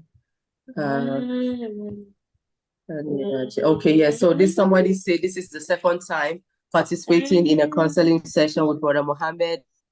He's very good at what he does. Jazakallah khair. And there's Guided Beginning says James in good doses. There's so much responses here. Validating everything that Mr. Mohammed has shared. Sorry, my operator has closed the page, but that is all I could get. I could get my Arone is here. Yes, he has taken it away. Yes. So alhamdulillah that at least we're able to come this far and we're able to get so much. Please, you can take it from here while I try to stay. Right. Yes, it's fine. Yes, it's amazing. I'm grateful, and wow, I think I just have I don't know. It's just the mercy of Allah. I don't know. I'm speechless. I'll not lie, because even just what I just saw, I'm very emotional person and things really get to me. And this is Sister Fati is one person who I have very great respect for, because she saw, she had Allah tested her and she chose to use it as a blessing to others. And so not only is she dealing with this test, which she has her hard days, but she's an inspiration to me every single day. Don't come back. I'm talking about you. I'm gossiping about you. Don't come, because when I see you, I can't even talk anymore. But yes, so thank you everyone. Thank you to our amazing speakers. Thank you for just going all out and giving your all. I just okay, so is this it? This is it. This happened. Please, as many times as you need to go through this, because there is something in there for you. There's something in there. This was not just random so talk. many. No, these are people exactly. who have counseled a lot of people. And a lot of times we get stuck in a place where we feel like we are the only ones going through challenges. No, there's something, that you will take from all of these things that have been said. I don't want us to go back and go doing the same old things. What are you going to do differently? This thing, ruminate, reflect, and then work, and then start to do the work. Because no matter how good your intentions are, you have to do the work. Thank you so much, Mr. Mohammed. Any questions for him? Any questions? I just want to add one thing to the audience before I go ahead and talk to you about the cards, because let's not forget the cards are why we're here. The connection cards is an inspiration behind this amazing set of get together where we are talking about this. I just wanted to, because I noticed, I like the way that Mr. Mohammed drew our attention to the fact that these things that we're sharing, yes, they can work for men or for boys, but we should not ignore the fact that some of them can also work for our girls. So don't just say, oh, because he's sharing it and this is coming from raising a boy moms. This can work for everyone, whether being a boy or a girl. There's so many things that we can learn from this. Teaching them delayed gratification is something that can work for both boys and girls. We're in a society whereby children, everyone now just wants something instantly. Our children are not patient. They cannot wait for anything. They're just really desperate to achieve something or to get what they want. We need to start teaching delayed gratification from this young age. There's so much we can actually do and instill in our children from the very young age, so that it will become part and parcel of them as they grow up. So all that being said, I would like for Amina to talk to us about the connection cards, which is why we are here today. Just a few minutes, yes, we're rounding up. Just a really, really brief, explanation, and tell us about, the inspiration to, creating this connection cards, and what you hope that having these cards can, how it can impact lives of people who acquire the cards. Yes, we're rounding up. Just a really. Ooh, all right, sis, thank you. I don't know, now that's the difficult part, where I still struggle to find the words to describe these cards. Not because I don't know, I don't even know. It's just weird for me to do it. But yes, do it I must, because it's not about me and how easy or how difficult it is to describe this. It is about the solutions this card will help you, bring into your homes. So we have 2 packs of these cards. These are the one for moms and their boys, and then the ones for dads and their sons. And funny enough, Mentor Mo mentioned some of the things, that were when he talked about changing tires. And I'm not here to give expo, but those are some of the things that we included. What are those activities that you can start to do with your son as moms, or because every parent is put in the life of a child for a reason. So it is not, I actually started off, subhanallah, I'm going to be really vulnerable here. I started off with moms and their sons. I was like, this is the one I understand. I do not understand what's going on, with dads and everything. Somehow I had to reflect. And it was not even just me. I think it was just the mercy of Allah. And one day I was like, are you for real? Are you saying you're giving up? No, you can't. And then I reflected again and remembered how, their dad and his involvement in his son's lives. And, am I trying to downplay that?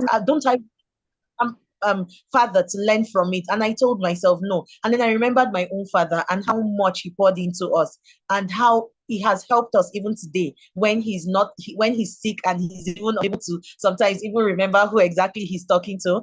So those things just pushed me to be like, no, can you go a step further and reach out to that place? I think this was the most difficult, and I spent more time doing this because it was just harder for me, but it was so fulfilling. And so many times I cried while doing it, because I see a situation where, yes, you're here to it's like dragging yourself through nails. I'm talking about boys and their dads now.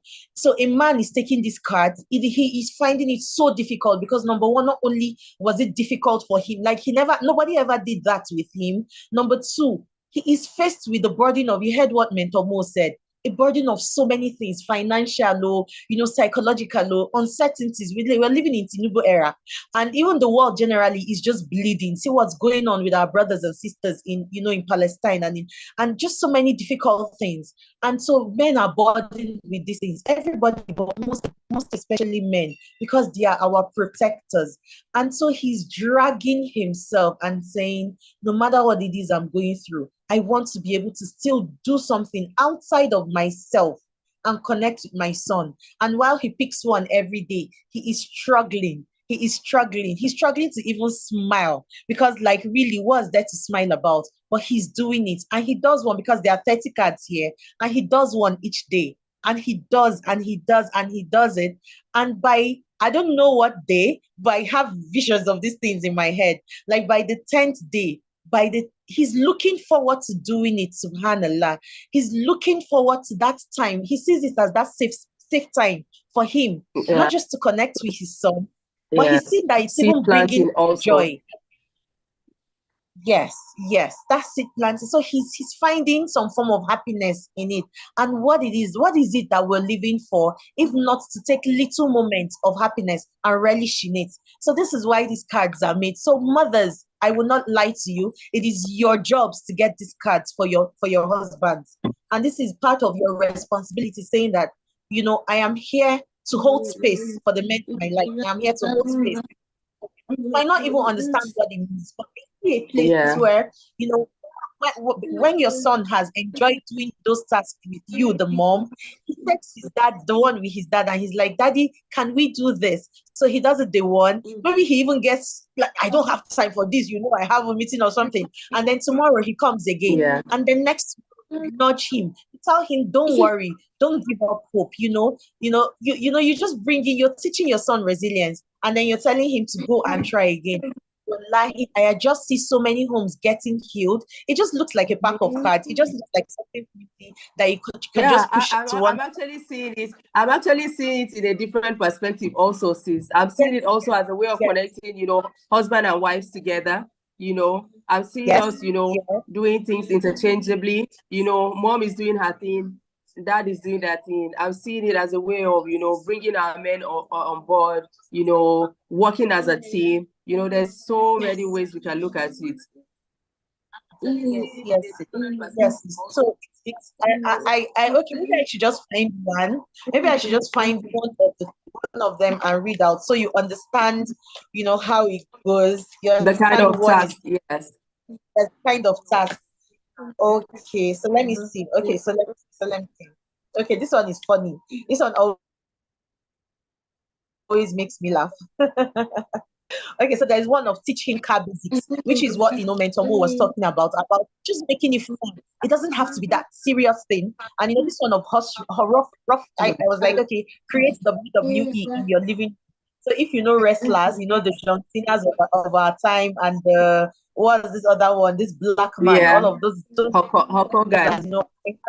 Yes, Hulk, and even the more recent ones. So I have so my boys, their dad and even their granddad are so into wrestling, and so I see them connecting through wrestling, and so wrestling and all of those related activities is called roughhousing, So basically, you're playing The Rock. Yes, The Rock, that's his name, Dwayne Johnson, and while he's playing John Cena, yes, and then so they're both like, while you're doing this. While it looks silly for a man to be tumbling, with his son and everything, let me tell you what his dad is teaching him then. His dad is teaching him, maybe if he hits him too hard, with something, and he's like, ow! He's teaching him to pay attention to when someone does not is beginning to feel uncomfortable. So yes, this started as a joke, this started as a play, but now I'm not comfortable. I feel pain. Are you going to tune into it, or you're just going to keep getting carried away? So it's putting them in those activities. So I don't know. So many.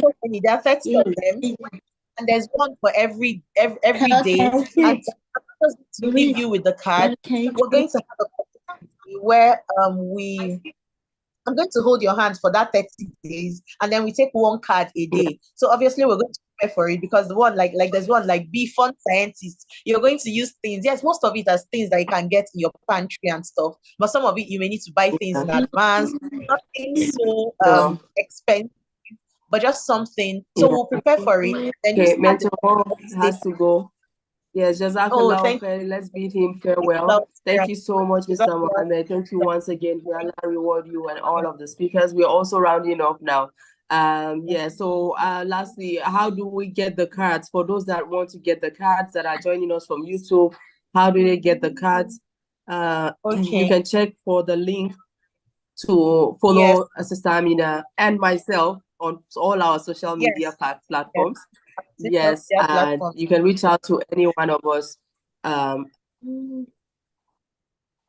Yes, and someone was also asking about the replay. So it's going to be on YouTube, on our YouTube channel, Nurturing the Boy Child, and so you can catch replay. And as for the cards, where is your location? Because we're trying to make them as accessible as possible. So we have distributors in about 5 states, 5, 6. As you know, the demand grows. Yes. I'll definitely attend to you. Thank you so very much. I